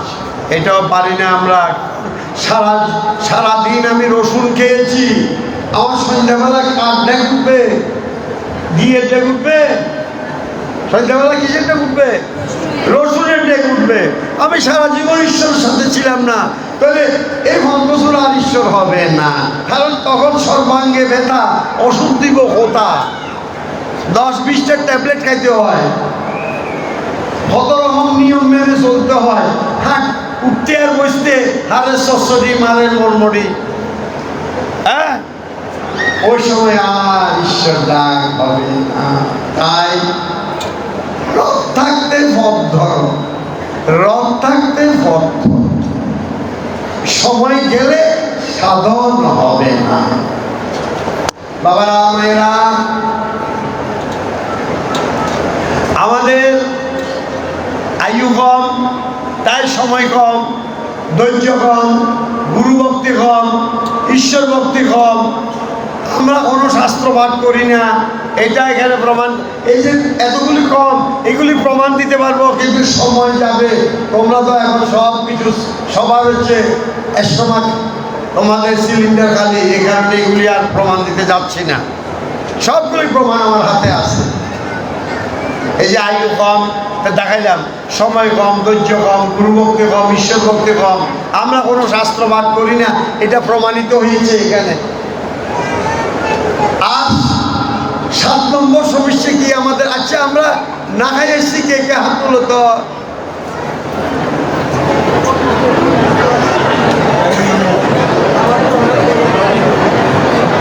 আমরা সবাই কিন্তু পুণ্যবান মানুষ। আমরা আমরা গীতা না হলে কিসে, কিন্তু আমরা পুণ্য করতে কোনো ভুল করি না। সবাই না খাই এসছি। আচ্ছা, খাই এসছো কে কে? 2, 3, 4, 5, 6, 7, 8, 9, 10, 11, 12, 13, 14, 15, 16, 17, 18, 19, 20, 21, 22, 23, 24, 25, 26, 27, 28। অনেকে আবার তুলে না, যদি পুলিশে দেয়, যদি থানায় দেয়, এই কারণে তারা খাই এসছে কিন্তু হাত তুলে না।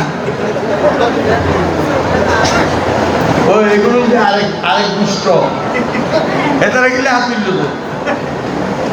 হয়তো বুঝছি যে যারা দীক্ষা নিতে এসে তারা বাংলা বুঝে না, বোঝা গেল। বাবারা, যারা খাই এসছো তারা হইলে যে বুদ্ধিমান, আর যারা না খাই এসছে তারা বোকা। কেন কেন বললাম এই কথা? কারণ আমরা কোন গুরু দীক্ষা নিতে আসছি।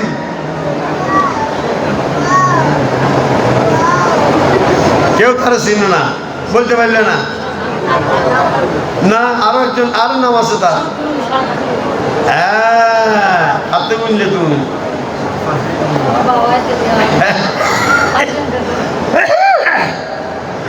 আমরা এসেছি দয়াল গুরু দীক্ষা নেওয়ার জন্য। বলো সবাই, দয়াল গুরু সত্যনারায়ণ প্রেমানন্দে হরি হরি বল, হরি বল।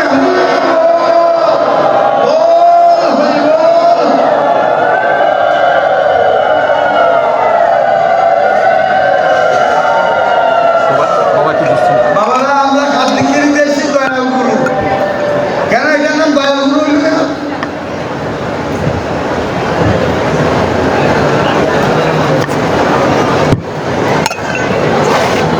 এটার নাম দয়াল গুরু কেন হলো বাবা? কারণ কোনো কন্ডিশন নেই, নো কন্ডিশন।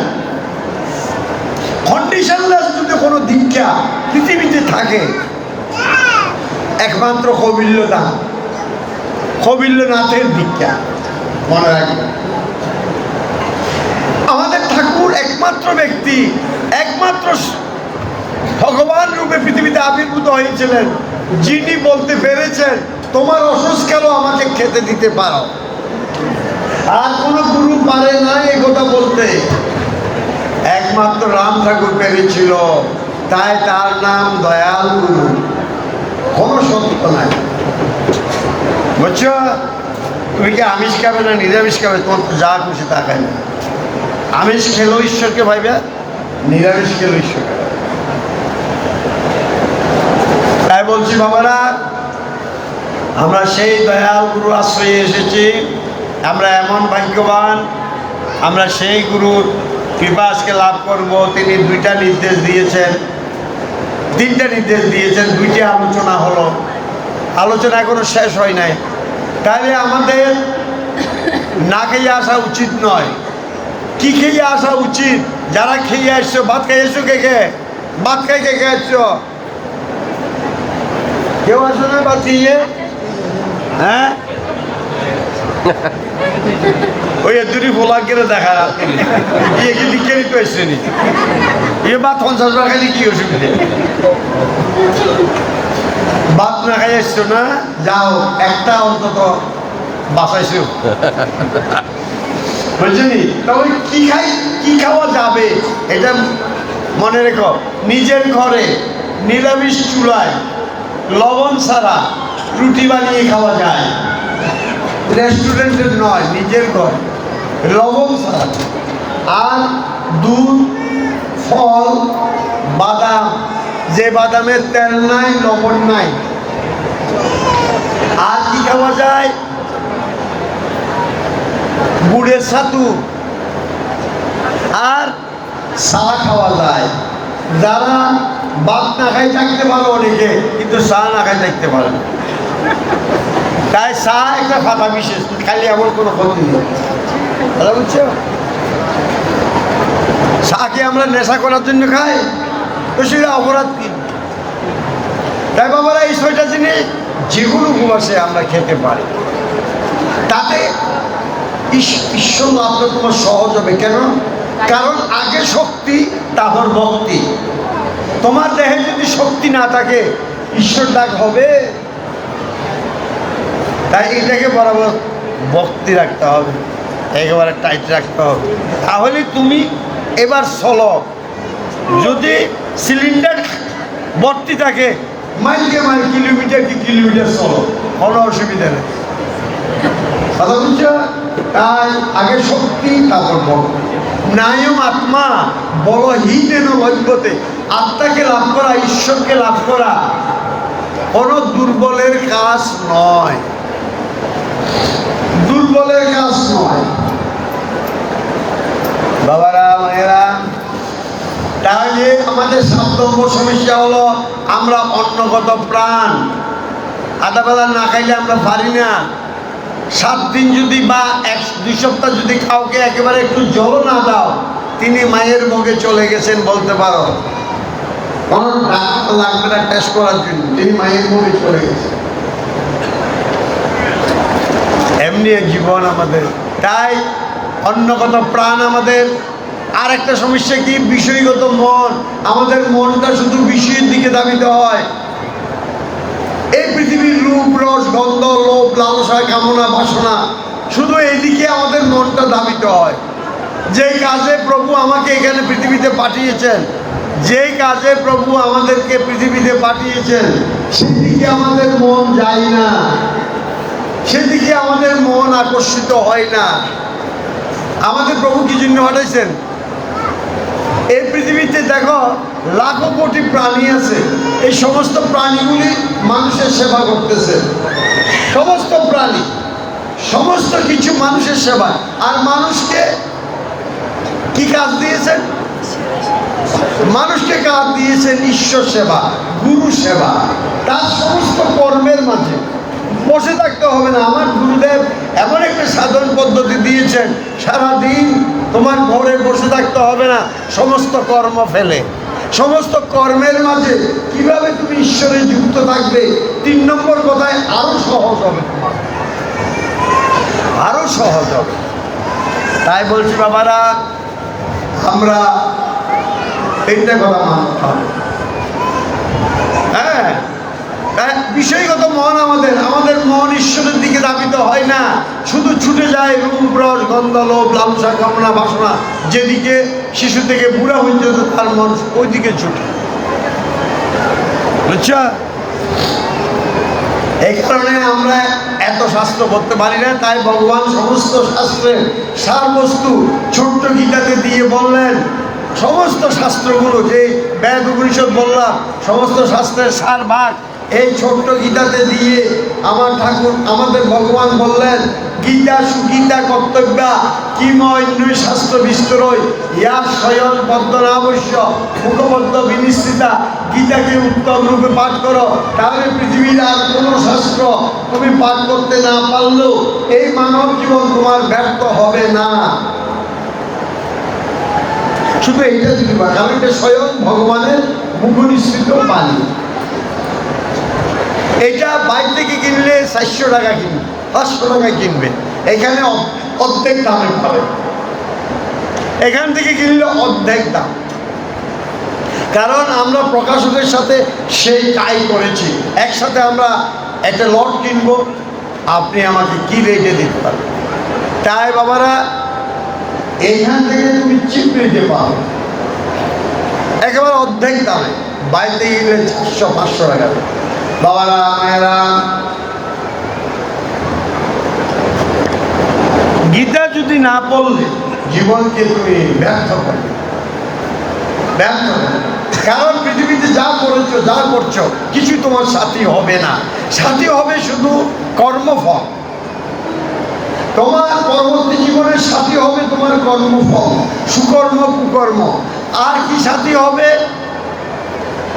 সুকর্মটা কি? গুরু বাক্য মানা। ভগবানের বাক্য মানা। আর কুকর্মটা কি? এটা না মানা। না মানাটাই হচ্ছে কুকর্ম। আর আমার সাথে কে হবে? যিনি সদ্গুরু। এই দুজনেই তোমার সাথী হবে, তোমার কর্মফল আর সদ্গুরু। তাও সদ্গুরু কখন তোমার সাথী হবে? যদি সদ্গুরুর কথা তুমি মানো, নির্দেশ মানো, যেভাবে তিনি বলবেন, তাহলে তিনি তোমার পরবর্তী জীবনের সাথী হবে, কান্ডারি হবে।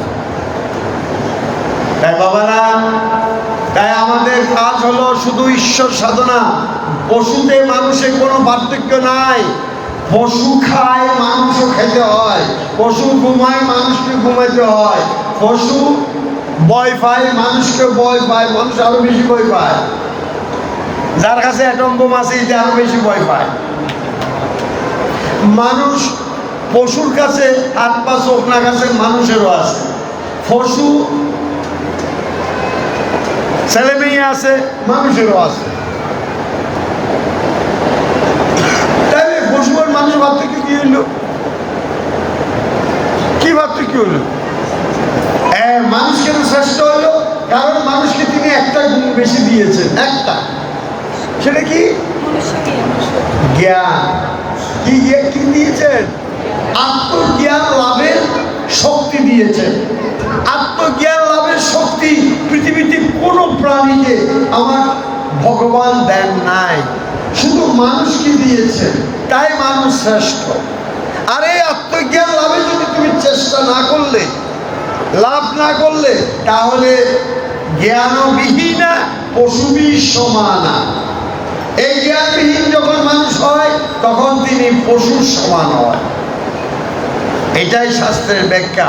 আহার নিদ্রা ভয় মৈথুনম চ সামান্য মেতৎ পশুবি নরানাং জ্ঞানতেষাং অধিক বিশেষ জ্ঞানবিহীনা পশুবি সমানা। তাই বাবারা মনে রাখবে, যদি আমরা ওই প্রতি মুহূর্তে ঈশ্বরের চরণে শরণাগত হতে না পারলাম, প্রতি কর্মের মাঝে সেই শিক্ষায় আমরা ৩য় নম্বরে আরো বেশি, আরো প্রখরভাবে পাবে, তাহলেই মনে রাখবে তুমি মানুষে আর পশুতে কোনো প্রভাব রইল না। জ্ঞানবিহীনা পশুবির সমানা। জ্ঞানের উপাসনা আমি যে করি না, তার প্রমাণ হলো আমরা গীতা পড়ি না। কারণ জ্ঞানের ভান্ডার হচ্ছে এই ছোট্ট গীতাকে। কোন জ্ঞান ঈশ্বর দিয়েছেন এখানে? যে জ্ঞান দিয়ে প্রভু আমাদের ভগবান এই বিশ্ব ব্রহ্মাণ্ড পরিচালিত করে, সেই জ্ঞান এখানে তিনি দিয়েছেন। আর কথার মধ্যে তুমি পাবে, তিনি গীতার পরিচয় দিয়েছেন। গীতা মে হৃদয় পার্থ, গীতা মে সারমোত্তম, গীতা মে জ্ঞানমূর্তম, গীতা মে জ্ঞানমদ্বয়ম, গীতা মে চোত্তম স্থানম, গীতা মে পরমং পদম, গীতা মে পরমং গুজ্জম, গীতা মে পরম গুরু, গীতাশ্রয় হং তিষ্ঠামি, গীতা মে পরমং গৃহ, গীতা জ্ঞানম সমশ্রিত ত্রিলোকিং পালয়াম। হে মানুষ, হে মানুষ, আমি বলছেন, এই কেউ শুনছে না? ওখানে শোনা যাচ্ছে না? শোনা যাচ্ছে না? এতক্ষণে কেন বলেন? এতক্ষণ কোথায় ছিলেন? ওখানে কোনো সাউন্ড বক্স দাও নাই?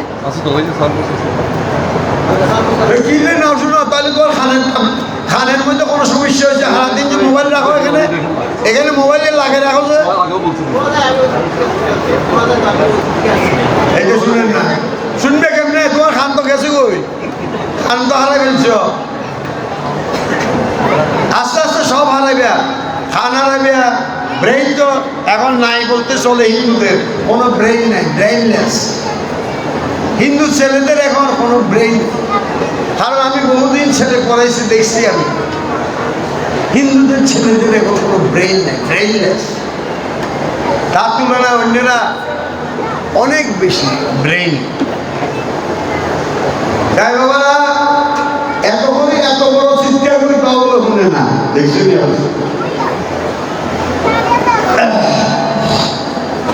বাবারা, ভাইয়েরা, বলছিলাম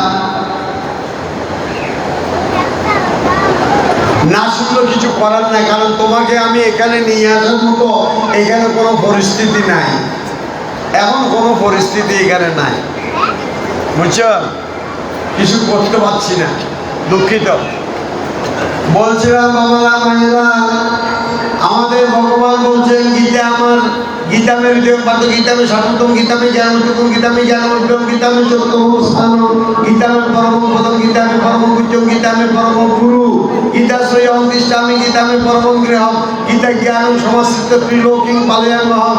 গীতাকে তিনি ব্যাখ্যা করছেন অর্জুনকে, অর্জুন মাধ্যমে এই মানব সমাজকে বলছেন, হে মানুষ, গীতা আমার প্রাণ।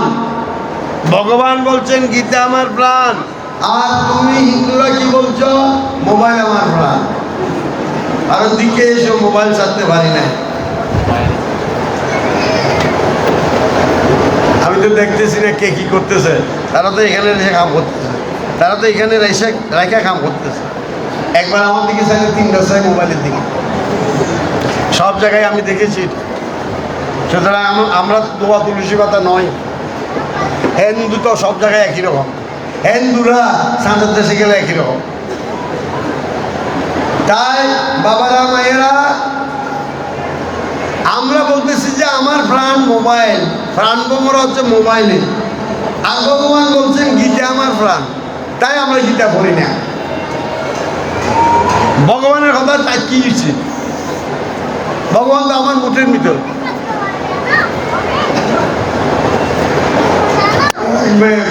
গীতাকে ভগবান প্রাণ বলেছেন।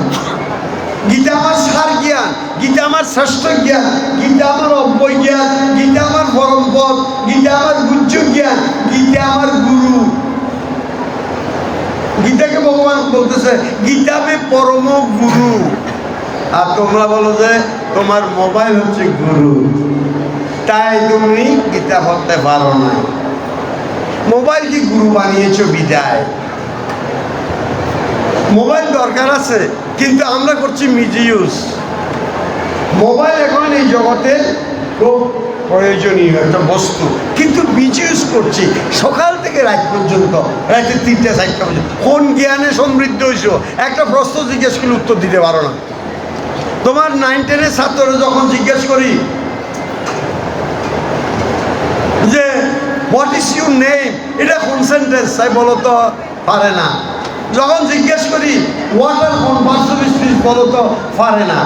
যখন জিজ্ঞেস করি হি গোজ টু স্কুল, কন্টেন্স, বলো তো পারে না। 9-10 ছেলে, তাদের লেখাপড়া কোথায় জল তলিয়ে যাচ্ছে? শুধু মোবাইল। এই মোবাইল আজকে আত্মহত্যার কারণ হয়েছে। আমি দেখেছি ভারতে একটি মায়ের 3টি কন্যা, একটার বয়স 10, একটা 12, একটা 14। তারা স্কুলও যায় না, ঘরেও পড়ালেখা করে না। তো একদিন ভাবে কি করলো, বলল তাদেরকে তোরা স্কুলও যাস না, ঘরেও লেখাপড়া করিস না, হ্যাঁ, এখন তোরা সন্ধ্যার সময় এখনো মোবাইল টিপছিস, পড়ালেখাই নাই, যা করতে যা। মোবাইলগুলো কেড়ে নিয়েছে বাবা। আর এই 3টা মেয়ে সেই রাত্রে আত্মহত্যা করলো সেই ছাদের থেকে, পরে 3 জন একত্রে। তাহলে তোমার মোবাইল তোমাকে, তোমার ছেলেদেরকে কোথায় নিয়ে যাচ্ছে? এটা আমার নিজে পড়েছি এই পেপারে, ভারতের পেপারে। তোমার ছেলে মেয়েরা এখন তোমার কথা শুনে না, তারা মোবাইলের কথা যতটুকু শুনে, তোমার আমার কথা শুনে না। এটা আমরা ক্রিয়েট করেছি। সাবধান বাবারা। আত্মহত্যা করলে মনে করছে সে তার বাবাকে শাস্তি দিল, মাকে শাস্তি দিল। বেটি যে 7 জন্ম নরকে যাবে, 7 জন্ম নরক ভোগ করবে। এই পৃথিবীতে আসতে হবে। নরক কোথায়? এই পৃথিবীতে। স্বর্গ এখানে, নরকও এখানে। কোথায় স্বর্গ, কোথায় নরক? কে বলে তা বহুদূর। মানুষের মাঝে স্বর্গ নরক, মানুষে সুরাসুর। স্বর্গ এখানে, নরকে। তাকে বারবার আসতে হবে পৃথিবীতে যে আত্মহত্যা করলো। আত্মহত্যা ইজ নট এ সলিউশন, এটা সমস্যার সমাধান নয়। সাবধান থাকবে। আমি শিশু থেকে বুড়া পর্যন্ত সবাইকে আত্মহত্যা করতে দেখেছি। ভারতের পেপার প্রতিদিন খুললে 2-4টা মিলে।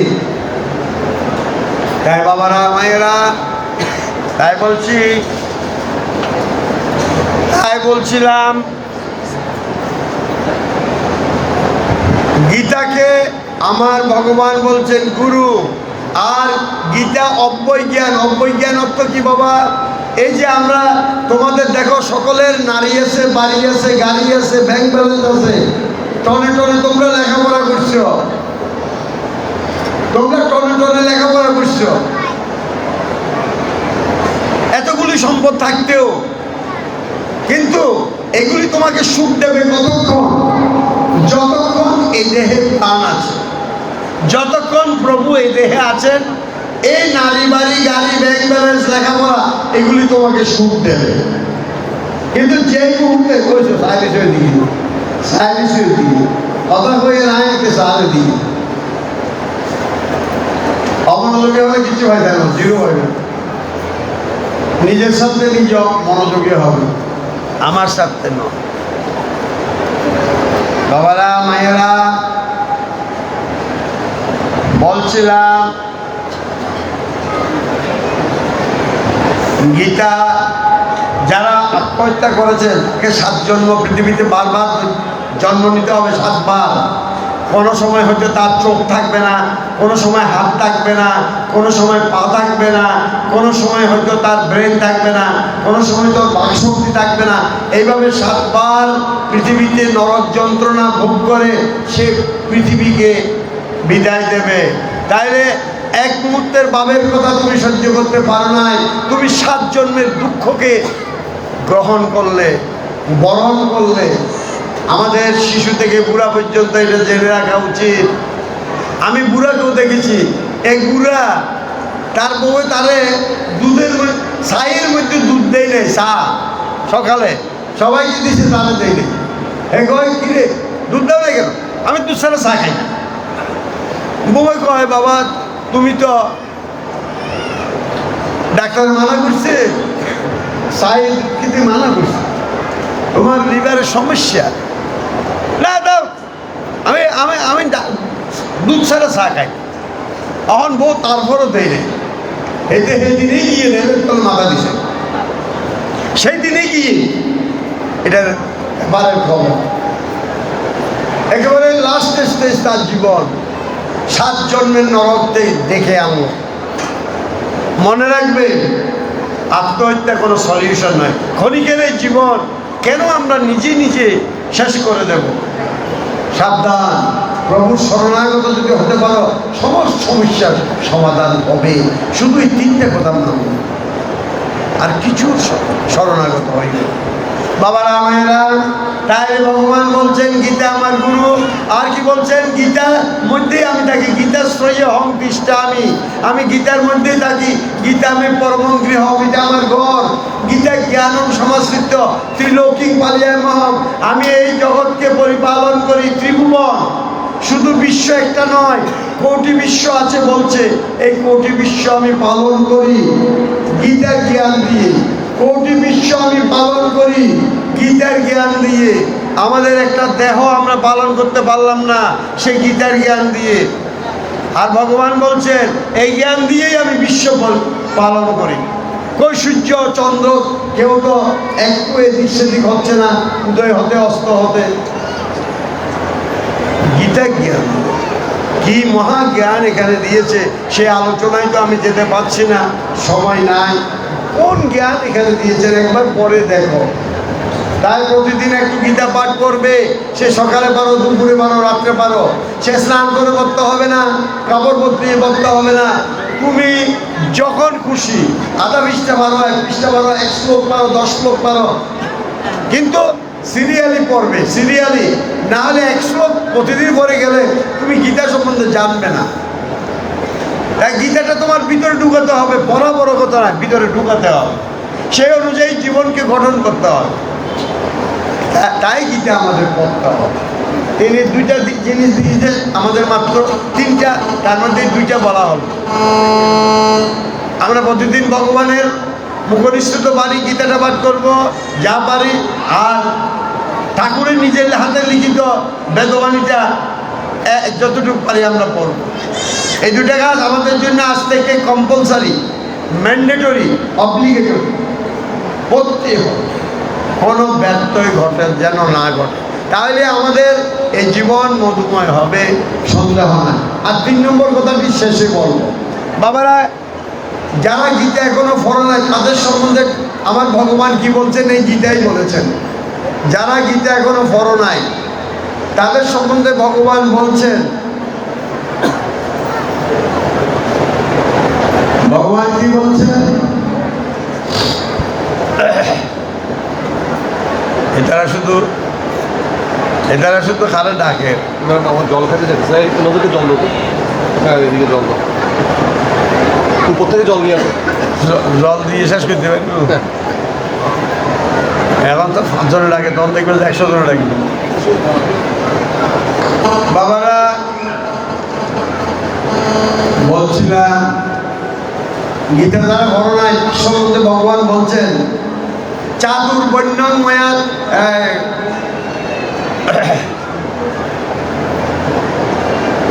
মানুষং তনুমাশ্রিত চাতুর্বর্ণেষু ভারত ন শৃণোতি ন পঠতি গীতাম অমৃত রূপিণী হস্তাৎ পাত্রং স্বনর বিষমস্মৃতে।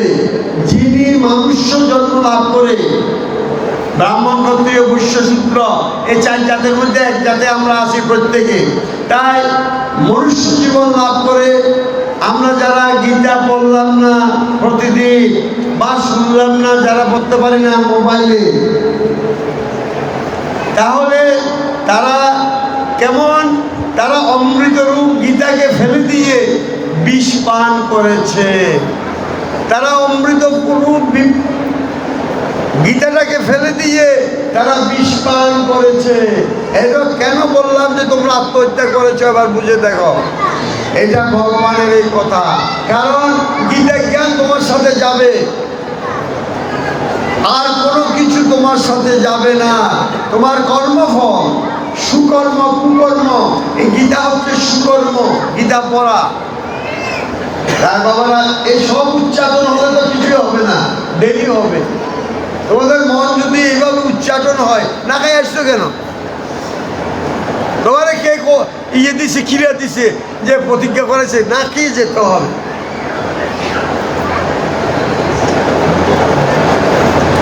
বাবারা, মায়েরা, আমরা প্রতিদিন একটু গীতা করবো। এই গীতাটা মনে রাখবে, এখানে পাবে। কার লেখা? জগদীশচন্দ্র ঘোষ, অন্য কোনো রাইটার নয়। আমি ছোটবেলা থেকে গীতা পড়েছি, কিন্তু এত সুন্দর ব্যাখ্যা আমি অন্য গীতাতে পাই না। ছোটোর মধ্যে বিশাল বিশাল গীতা আমার কাছে আছে, বিশাল বিশাল গীতা, সব জায়গায় একই রকম, ব্যাখ্যা ভিন্ন ভিন্ন, ব্যাখ্যা ভিন্ন ভিন্ন। তাই বাবারা এই জগদীশচন্দ্র ঘোষের এই বড় গীতাটা কিনবে, পড়বে যা পারো। আর ভগবান আমার ঠাকুরের বেদবাণী নিজের হাতে লেখা। আর আমরা কি করবো? আরেকটা গীতার কথা বলছি, আরেকটা গীতার কথা বলছি, ভয় পাইও না। ছোট্ট গীতা, ভয় পাওয়ার কোনো কারণ নেই। এটা প্রতিদিন করতে হবে না, এটা প্রতিদিন করতে হবে না, মাঝে মাঝে পড়বে যখন সময় পাও। এর নাম কি? গুরু গীতা। এটা পরে গুরুকে জানতে পারবে, কে গুরু হতে পারে, গুরুর কাছে কেন যেতে হবে, গুরু না হলে কি হয়, গুরু না হলে কি হয়, গুরুর কাছে কেন যেতে হবে?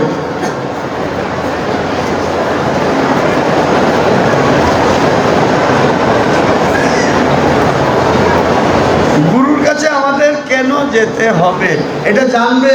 মহাদেব কি বলেছে, পৃথিবীতে গুরুবিহীন কেউ ঈশ্বর লাভ করতে পারেনি। তুমি দেখো, রাম ঠাকুরের গুরু ছিল, রামকৃষ্ণদেবের গুরু ছিল, রামপ্রসাদের গুরু ছিল, আমাদের লোকনাথ বাবার গুরু ছিল, চৈতন্য মহাপ্রভুর গুরু ছিল।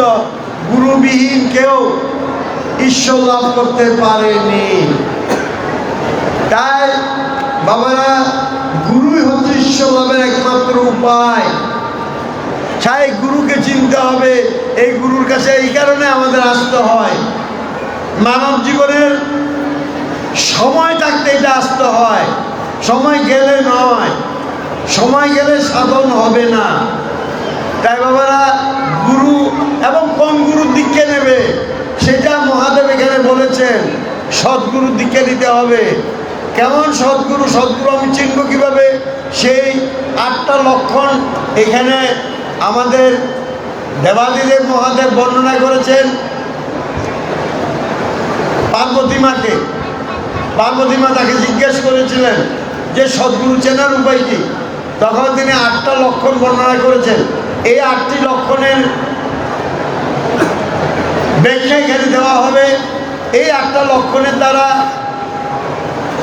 লক্ষণ যারা লাভ করেছেন 100% তারা শ্রেষ্ঠ সদ্গুরু। যারা এই সদ্গুরুর লক্ষণ, এই দাঁড়াইছো কিল্লাই কে খাবে? দাঁড়াইছো, দাঁড়ানো কারণ কি? দাঁড়ালে এক পাশে গিয়ে দাঁড়াতে হবে। মাঝখানে দাঁড়াইছো, পিছনের লোকগুলো কি হয়েছে? তুমি যদি দাঁড়াতে হয় এক পাশে গিয়ে দাঁড়াও।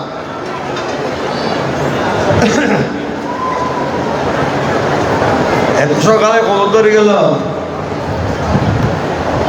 বাবা? আড়াইটা বাজছে। আরেকটা বাজে, 5টা বাজে। বুঝলেন? না মানে জলসেবা করতে মানে কেন? কিন্তু দুইটার এত মন্তাই করি দুইটাতে, এদের তো তোমারকে চাই থাকবে সবাই। এদের তো আর ও কথাই শুনতে দরকার নাই। এদের তো দরকার যে জব, বুঝলি? যে তোমার আজকে তুই কি দেখে আনলেন? এদের বই আছে যে শুধু হসপিটালে দীক্ষাটা দিবে দাম না। কারণ এরা এখন চোখে দেখতেছে শুধু প্রসাদের থালা, আরো সিলিন্ডার খালি, শুধু প্রসাদের তালা দেখতেছে। কিন্তু বাবারা, এই দিনটা তো সবসময় আসে না। এই দিনটা তো সবসময় আসে না। কষ্ট যখন করছো আরেকটু করতে হবে। দিনটা তো তুমি কালকে পাবে না, গো। আরেকদিন হয়তো তোমার কোনোদিন বৃদ্ধকালে যদি মনে হয় আরেকদিন আসবে, নাহলে আসতে না। তোমরা হয় থানার পিছনে কি, থানার পাশে কি খানাও আনেনি, তোমরা এই দীক্ষার পাশেও থাকবে না। অদ্ভুত কষ্ট পাবে, কিন্তু কষ্ট করতে আসতে বুঝলে। তোমরা যখন দেখতেছো যে আজকে বীর আছে, আরেকদিন আসতে দীক্ষা তো আজকে শেষ হয়ে যাচ্ছে না, আরো তো কত দীক্ষা হবে। মহারাজ যখন আসছে প্রতি শুক্রবারে দীক্ষা হবে, যদি প্রভু এই দেহে থাকেন যতক্ষণ। একই দিনে কেন এত কষ্ট করতে আসলে? প্রতি শুক্রবার এখানে দীক্ষা হয়, প্রতি শুক্রবার। তো দীক্ষা নেওয়া কোনো বিষয় নয়, কবির ধামে। আর যারা দূর দূরান্তরে আছে হয়তো তাদের জন্য একটু কষ্ট হয়। বাবারা, গুরু গীতাটা পড়বে, তাহলে গুরু কি বলেছেন, আমাদের দেবাদিদেব মহাদেব গুরু সম্বন্ধে কি বলেছেন সেটা জানতে পারবে। আর আমি প্রমাণ করে দেখাবো তিনি কেন শ্রেষ্ঠ সদ্গুরু, এটা প্রমাণ করে আমি দেখাবো। এটার আলো এখানে তিনি এই 8টা লক্ষণ বর্ণনা করেছেন। আমরা প্রতি মাসে একটা পূজা করব, সত্যনারায়ণ পূজা। প্রতি মাসে আমরা একটা পূজা করব, সত্যনারায়ণ পূজা। সত্যনারায়ণ পূজা ব্রাহ্মণ দিয়ে করানো ভালো। ব্রাহ্মণ না পেলে তুমি তোমার পূজা নিজে করতে পারবে। আজকে যে নাম প্রভু শোনাবেন সেই নামটা দিয়ে একটা তুলসী দিয়ে ঠাকুরের জন্য যা করেছো তা নিবেদন করতে পারবে। মনটা শুদ্ধ রাখবে। মন শুদ্ধ কিভাবে হয়? মন শুদ্ধ না হলে সেখান থেকে ভক্তি শ্রদ্ধা আসে না। মন শুদ্ধ হলেই ভক্তি শ্রদ্ধা একাগ্রতা, নিষ্ঠা, পবিত্রতা আসে। তাই শুদ্ধ মন কীভাবে পাওয়া যায়? যদি এই মনে কারো প্রতি আমার হিংসা, দ্বেষ, ঘৃণা, লোভ, লালসা, কামনা, বাসনা, দম্ভ, অহংকার, অভিমান, অন্যের ক্ষতি করা, অন্যের ক্ষতি চিন্তা করা, অন্যের দুঃখে সুখী হওয়া, অন্যের সুখে ঈর্ষান্বিত হওয়া, এই দোষগুলি যদি আমাদের এই মনে না থাকে, তাহলে সেই মন শুদ্ধ মন, তাহলে সেই মন শুদ্ধ মন। সেই শুদ্ধ মনে ঈশ্বরের পূজা করতে হয়, গুরুর পূজা করতে হয়। তোরা পানি খাইলে তারপরে ওই কথা এখন তোর মন নাই বলি গিলাম পানি উঠছে, পানি দেখাইলে কি যায়, কোন হাতে পানিটা দেখাইলে। এই রঞ্জিতা, এই রঞ্জিতা, তুমি সারাদিন পানি খাওয়াইতে পারবে, এটা খাইলে। এই রঞ্জিতা, এই রঞ্জিতা, বেরিয়ে যান আপনার ওনাকে বলেন বোতল দিয়ে রাখেন, চলে যান।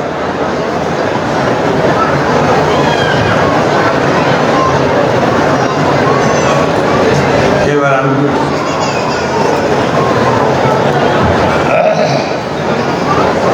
বাবারা, মায়েরা,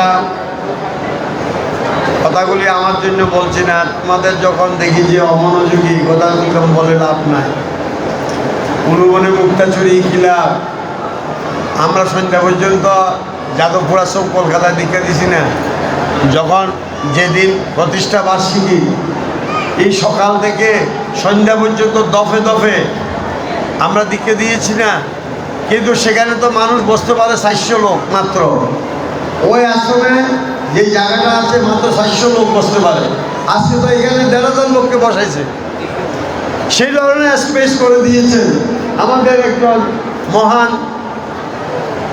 দানি লোক, তিনি করে দিয়েছেন, যার ফলে যে দীক্ষা আজকে যদি এটা না হইতো, আজকে গোটা দিন দিলেও, দিন সন্ধ্যা পর্যন্ত দিলেও শেষ হইতো না, সন্ধ্যা দিন দিলেও শেষ হইতো। তাই আজকে সেই সুযোগ তিনি করে দিয়েছেন। বাবারা, মায়েরা, ওই বাচ্চা হওয়া, তোরও আবার গরম লাগেনি বেড়া, তোরও গরম লাগেনি ভাই? ঠান্ডা হচ্ছে, বেগুলি চলে এসে দিকে দিকে। বাবারা, মেয়েরা, দীক্ষা ওই বলার ঠাকুরদা বুঝেনি যোগ্য, আবার তারা কই এটা ঠাকুরদাই বুঝেনি। যে কথাগুলি বলতেছি জিজ্ঞেস করলে একটাও বলতে পারো না, বলতে পারে না, আগরে থাকে। আর এতুরি বলারে লই এসছে দীক্ষা নিবে,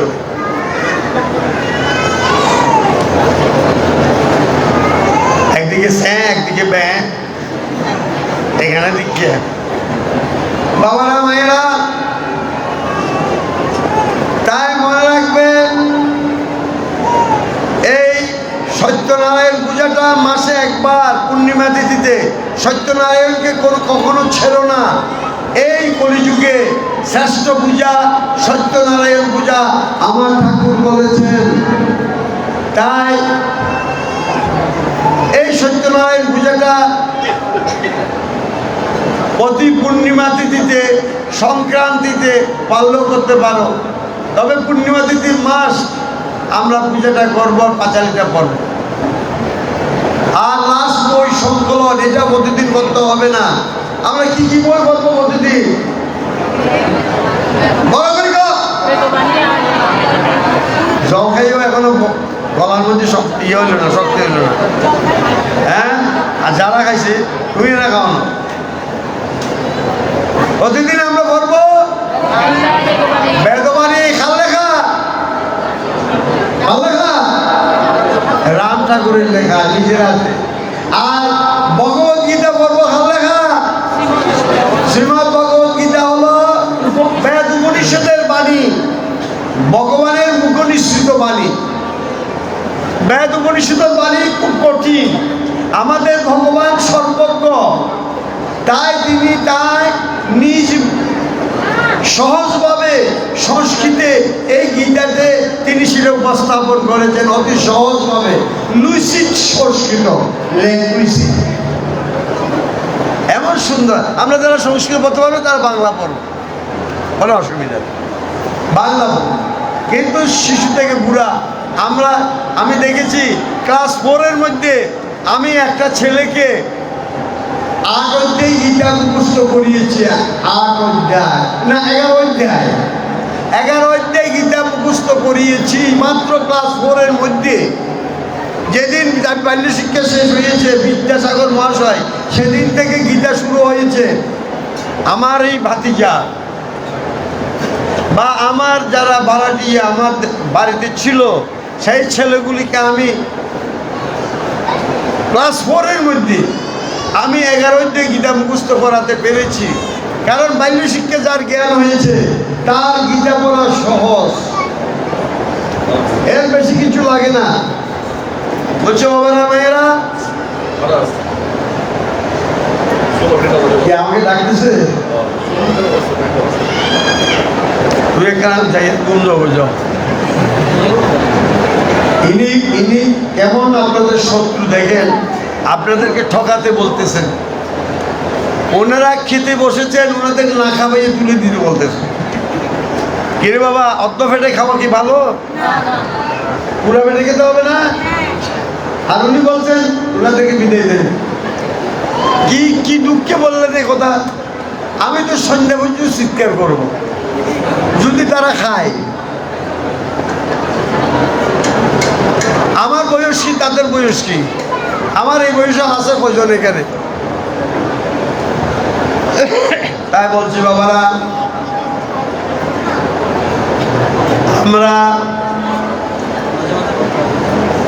এখানে প্রতিদিন পড়ব ভগবত গীতা, ভগবানের বাণী, আর আরেকটা বেদবাণী, ঠাকুরের বাণী। এই দুটা প্রতিদিন করতে হবে যা পারি, বুঝছো? এই দুটা কাজ প্রতিদিন করতে হবে। আর এইটা মাঝে মাঝে বললে হবে, আর সব বই মাঝে মাঝে বললে হবে। এখানে আমাদের কি আছে? সংকলনে আছে কি যে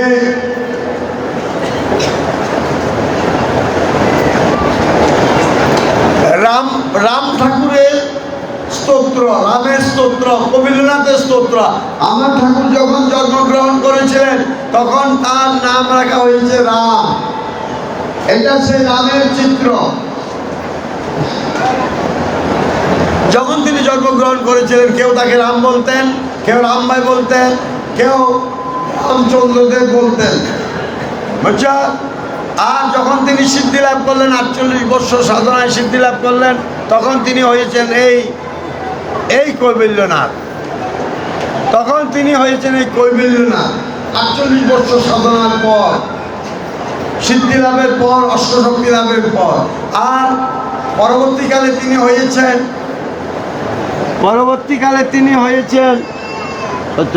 এখানে ছিল তো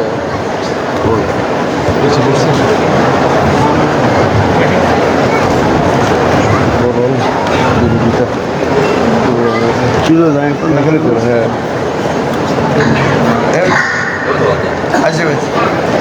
বাবারা, যখন তিনি পরবর্তীকালে স্বয়ং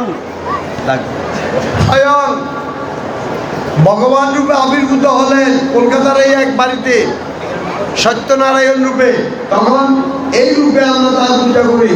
সত্যনারায়ণ রূপ, এই রূপে আমরা তার পূজা করি। কেন তিনি হলেন এগুলি বলতে গেলে অনেক কথা, আজকে আমরা বলছি না। তাই যেই রাম সেই কবীন্দ্রনাথ সেই সত্যনারায়ণ, যিনি তিনে একে মানে তিন, একে তিন। কেমন? এখানে আর কি আছে? এই সংকলন আর কি আছে? একটা গুরু বন্দনা আছে, ভবসাগর তার কারণ হয়। আছে কিছু ভক্তিগীতি আছে। ভক্তিগীতি, একটা ভক্তিগীতি শোনাই। তিনি কি বলেছেন এখানে আমাদের ভক্তিগীতির মধ্যে? ওরে ঘুমানে যে জেগে থাকে সে তোমারই গুরু বটে, সে থাকে দেহেরই মাঝে, ভালোবাসো অকপটে। তোমার গুরু কোথায়? এখানে বসে আছে। ঘুমালে যে জেগে থাকে, ঘুমালে কে জেগে থাকে? আমাদের প্রাণ জেগে থাকে, মন তখন মরে যায়। কে জেগে থাকে? ঘুমালে যে জেগে থাকে সে তোমারই গুরু বটে। তোমার গুরু হলো তোমার প্রাণ। ব্রহ্মা বিষ্ণু মহেশ্বর রূপে প্রাণে অবস্থান আছেন। সে তাকে দেহেরই মাঝে। ভালোবাসো অকপটে। জীব চলে বলে ফিরে শুধু তো তাহারই জোরে। এই যে হাতটা উঠছে নামছে শুধু তাহারই জোরে। যে চলে গেলে এই হাত 10 জনের ঠেলিও ঠেলবেন, যাবে যে জায়গায় আছে সেই জায়গায়। 1 সেকেন্ড পরে এই হাত উঠতে নাও উঠতে পারে, প্রভু না থাকে, প্রভু কৃপা না থাকে। তাই তাকে চিনতে হবে কে তিনি। সেই তোমার এখানেই বসে আছে, বেশি দূরে নয়। জীব চলে বলে ফিরে শুধু তো তাহারই জোরে। সুখ দুঃখ আদি করে সকল ঘটায় এই ঘটে। সব কিছু এই ঘটায়। সুখ বলো দুঃখ বলো সব তিনি ঘটান। করিলে তার সাধনা সকল তত্ত্ব যাবে জানা। হবে না আনাগোনা এই ভব সংসার সংকটে। যেদিন সে ছেড়ে যাবে তোমায় সব করিবে। সব বুঝনি? সব কি নাম বানান কি? তালিবে সব। বাহ, ভেরি গুড। আগে ইন্ডিয়ার ছেলে কোথায় আসতাম, ইন্ডিয়া যখন জিজ্ঞেস করি তখন জায়গায়। যেদিন সে ছেড়ে যাবে তোমায় সব করিবে। বেচা কিনে সব ফুরাবে এত স্বাদের ভবের হাটে। সেদিন বেচা কিনে সব শেষ হয়ে যাবে, যেদিন তিনি ছেড়ে যাবেন।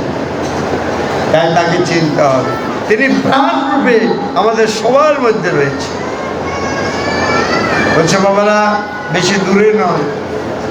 তাই আমাদের সমস্ত কর্ম এখানে সাক্ষী। তিনি সাক্ষী রয়েছেন আমার সমস্ত কর্ম। আমি যা করি লুকিয়ে কিংবা লোকের সামনে, লুকিয়ে কিংবা লোকের সামনে যে কাজটি করো সব লিখে সে হিসাব কাটায় পাছে তুমি সরে পড়ো।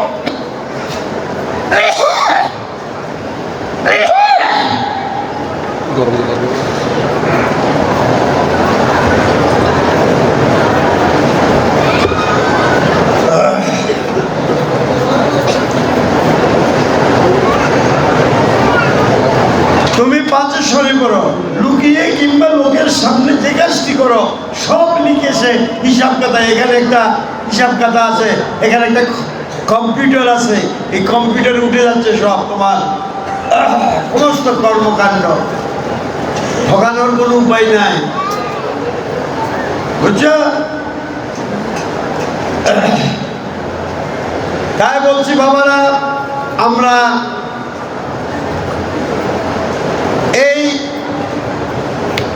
গীতাগুলো যে এখানে যে গানগুলো দিয়েছেন এগুলো আমরা বলতে পারি যারা গানের ভক্ত। প্রভু আরেকটা কথা কি বলেছেন, আর আরো দুইটা কথা বলেছেন এখানে। একটা কথা হলো এই কবিল্যদান সম্বন্ধে ঠাকুর কি বলেছেন। ঠাকুর কবিল্যদান সম্বন্ধে বলেছেন কবিল্যদাম আমার প্রাণ। যা বলেছেন অসংখ্য কথা বলেছেন, এখানে আছে সব, এই গ্রন্থে আছে।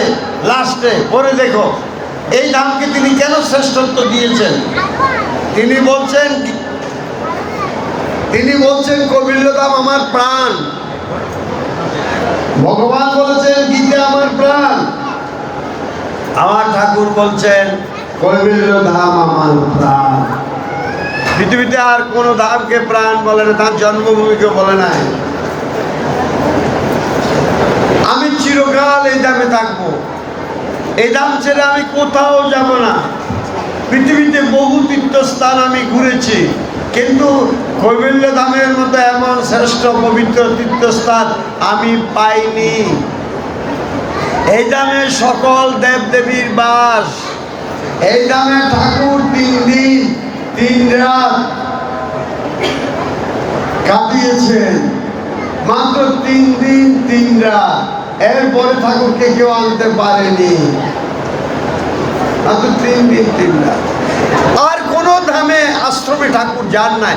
আমাদের 5টি প্রধান ধাম, এটা হেড অফিস 1 নম্বর, 2 নম্বর হচ্ছে যাদবপুর আশ্রম কলকাতা, 3 নম্বর হচ্ছে কুমিল্লার আশুস্থলী আশ্রম, 4 নম্বর হচ্ছে ঠাকুরের জন্মস্থান ডিঙামানি সত্যনারায়ণ মন্দির, এটাও এই কৈবল্য ধামের আন্ডারে।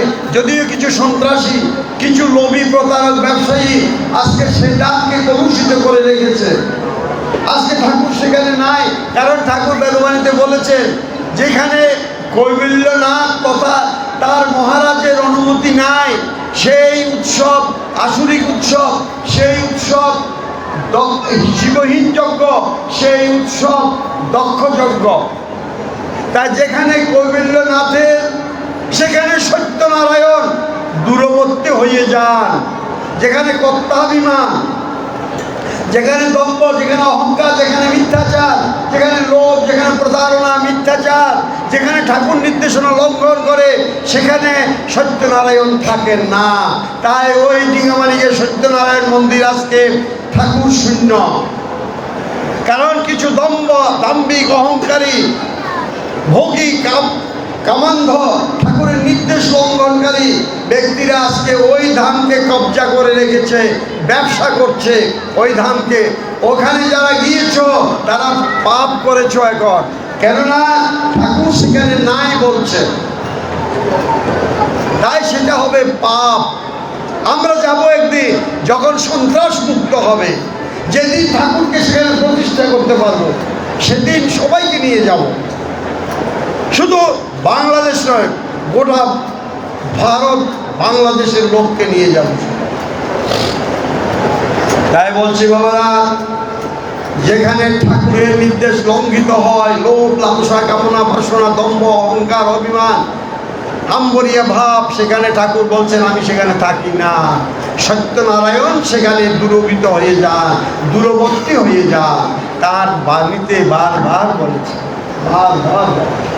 তাই বাবারা, মায়েরা, এখানে কৈবল্য ধাম সম্বন্ধে তিনি আরও কি বলেছেন, পৃথিবীতে অনেক তীর্থস্থান আমি ঘুরেছি, কিন্তু কৈবল্য ধামের এমন শ্রেষ্ঠ পবিত্র তীর্থস্থান আমি পাইনি। এই ধামে ঠাকুর 3 দিন 3 রাত বাস করেছিলেন, কিন্তু পৃথিবীর কোনো ধামে তিনি যান নাই। এই পৃথিবীতে যতগুলি ধাম আশ্রমে কৈবল্য ধামের আন্ডারে দিয়েছেন, কৈবল্য ধামের যে মহন্ত মহারাজ যখন যিনি থাকবেন তারই আন্ডারে তিনি দিয়েছেন। এগুলি শাসিত হয় এখান থেকে, গোটা বিশ্বের ধামগুলো। শুধু ওই 5টা হচ্ছে প্রধান ধাম। বাবারা,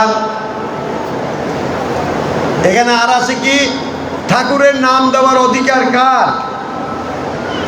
এই নাম দেওয়ার অধিকার কার? এই পত্রটা কি সবাই পেয়েছ? আমরা এমন কেউ আছো কি? তোমার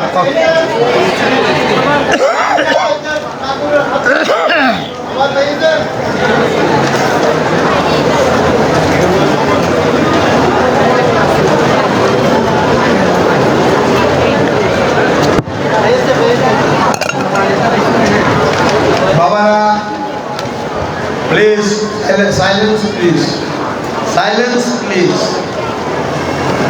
বাবারা, বলছিলাম আমার ঠাকুর যে নির্দেশনা এখানে দিয়েছেন, এই বইতে আছে সেই নির্দেশনাটা আমি দেখাচ্ছি। আমার ঠাকুর যে নির্দেশনা দিয়েছেন সেটা এই বইতে আছে, দেখো এখানে তিনি দিয়েছেন এই পত্রটি। এখান থেকে আমি জেরক্স করে বা ফটোকপি করে তোমাদের দিয়েছি। এখানে এখানে আছে সেটা, এটা আমার বাড়ি থেকে আনি নেই। এটা তার নিজের হাতে লেখা, নিজের হাতে স্বাক্ষর। এটা এখানে পড়তে হবে না, বাড়িতে গিয়ে পড়বে। কারণ বাড়িতে গিয়ে পড়বে কেন? কারণ তোমার সিলিন্ডার খালি, এখন মাথায় কিছু ঢুকবে না। বাড়িতে গিয়ে প্রসাদ খেয়ে তারা আস্তে ধীরে বসে এটা পড়বে। ঠাকুর কি বলেছেন? নিজের হাতে লেখা, নিজের হাতে স্বাক্ষর, এই নির্দেশটা আমাদের মেনে চলতে হবে। এখানে ঠাকুর কি বলছেন? ওই পত্রটা এটা কি বলেছেন আমি তোমাদের দুই একটা লাইন, এটা যারা পড়তে কষ্ট হবে এখানে ফটোকপি, আবার এখানে কম্পিউটারাইজ করে দেওয়া হয়েছে, এর পাশেই কম্পিউটারাইজ করে আমি দিয়েছি, আমি আবার কম্পিউটারাইজ করে দিয়েছি। বাবারা, এখানে ঠাকুর কি বলেছেন? আমি দুই একটা কথা শোনাবো, সবগুলি না, তোমরা বাড়ি গিয়ে পড়বে, তবে কারো পায়ে যেন না লাগে। এটা ঠাকুর নিজের হাতে স্বাক্ষর আছে এখানে, তাই পবিত্র, এটা পবিত্রতাটা রক্ষা করবে। মহারাজকে নমস্কার করতে আসলো যেন তার পায়েও না লাগে, একটু সাবধান থাকে। বাবারা, ঠাকুর কি বলেছেন? দুই একটা কথা বলছি সেখান থেকে। এই কবিন্দ্রনাথের যিনি মহন্ত আছেন, কবিন্দ্রনাথের যিনি মহন্ত আছেন, কবিন্দ্রনাথের মহন্ত একজন পৃথিবীতে, যিনি singular number, no dual number, no plural number. এখানে দ্বিবচনের অবকাশ নাই, বহু বচনের অবকাশ নাই। যিনি মহন্ত মহারাজ কবিন্দ্র ধামের একজন, পৃথিবীতে আর দ্বিতীয় কাউকে তিনি মহারাজ করেননি। যিনি কবিন্দ্রনাথের মহন্ত মহারাজ, তার প্রতি কবিন্দ্রনাথের সেবার রীতিনীতির ব্যবস্থার ভার আমি দিয়েছি, আর দ্বিতীয় কোনো ব্যক্তির উপর দিই নাই। যখন যিনি এখানে আসবেন এই পদে, তিনার উপরে আমি বাদী। অতএব এই মহন্ত মহারাজকে কৈবল্যনাথের স্বরূপ জানিয়া তাহার ব্যবস্থা অনুসারে সমগ্র সেবার কার্য চলিবে। কৈবল্যনাথের মহারাজকে ঠাকুর কি বলেছেন? আমার স্বরূপ। স্বরূপত্ব কি বাবারা? স্বরূপত্ব কি? একই রূপ, নিজের রূপ। যেই ঠাকুর, সে তার মহন্ত মহারাজ কৈবল্য ধাম, এই কথা ঠাকুর বলেছেন, একেবারে নিজের হাতে লিখে। বাবারা, এবং এই মহন্ত মহারাজই কৈবল্যনাথের সর্বসাকুল্য কর্তা হইয়াছেন। সর্বসাকুল্যত্ব কি? All in all. Maharaj Kaivalya Dham is the supreme religious and spiritual leader of Rammandali. পরিষ্কারভাবে দুইটি আদালত, বাংলাদেশ এবং ভারতের দুইটি মহান আদালত এই কথাটি, এবং নাম দেওয়ার অধিকার যে শুধু রাম ঠাকুর কৈবল্য ধামের মহন্ত মহারাজের, এই কথা তারা প্রমাণ করে দেখিয়েছেন। দুইটি রায় 1967 সালে কলকাতা আলিপুর কোর্ট, আর 1981 সালে বাংলাদেশের মাননীয় সুপ্রিম কোর্ট এই কথা তারা বলেছেন। As per instruction as laid down in his letter containing his divinity's memorable directives, except Mahanta Maharaj Kaubildya Dham, Chattogram, nobody else can give this holy name of Sri Sri Thakur to his disciples and the devotees. পরিষ্কারভাবে বলেছেন।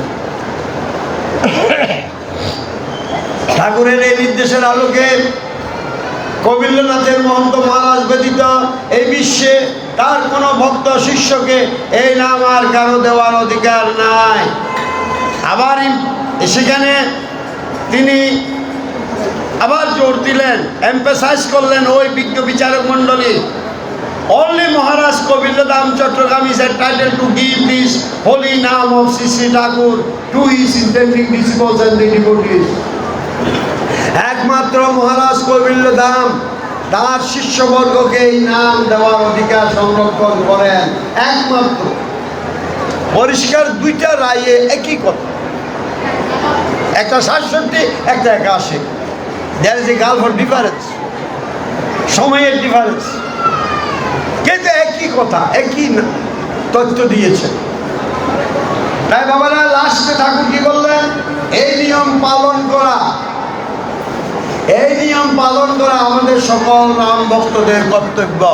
যারা রাম ঠাকুর আশ্রিত হবে তারা যদি কৈবল্যনাথের এই নির্দেশ লঙ্ঘন করে অন্য কোনো ব্যক্তির থেকে দীক্ষা নিয়েছেন, তারা রাম ঠাকুরের দীক্ষা পান নাই।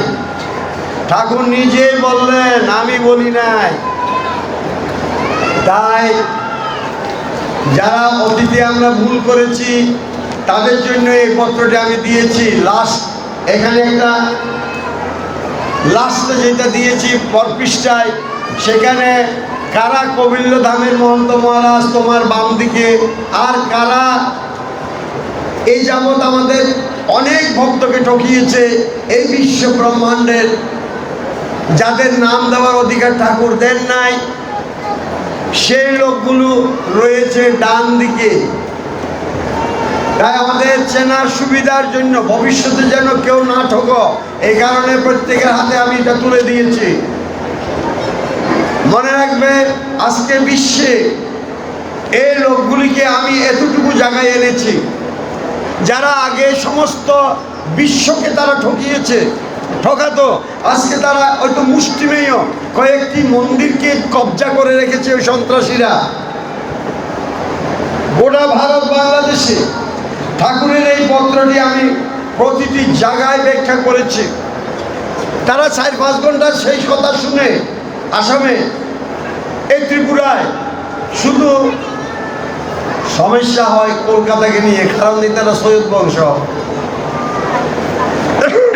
কলকাতার মানুষগুলি একটু সৈয়দ বংশ তো বেশি আরামে আছে, এই কারণে তারা বেশিক্ষণ বসতে কষ্ট লাগে। কিন্তু আসামে আমরা 5 ঘন্টা আলোচনা করেছি, ত্রিপুরাতে 5 ঘন্টা আলোচনা করেছি। তারা শুনে প্রতিবাদ।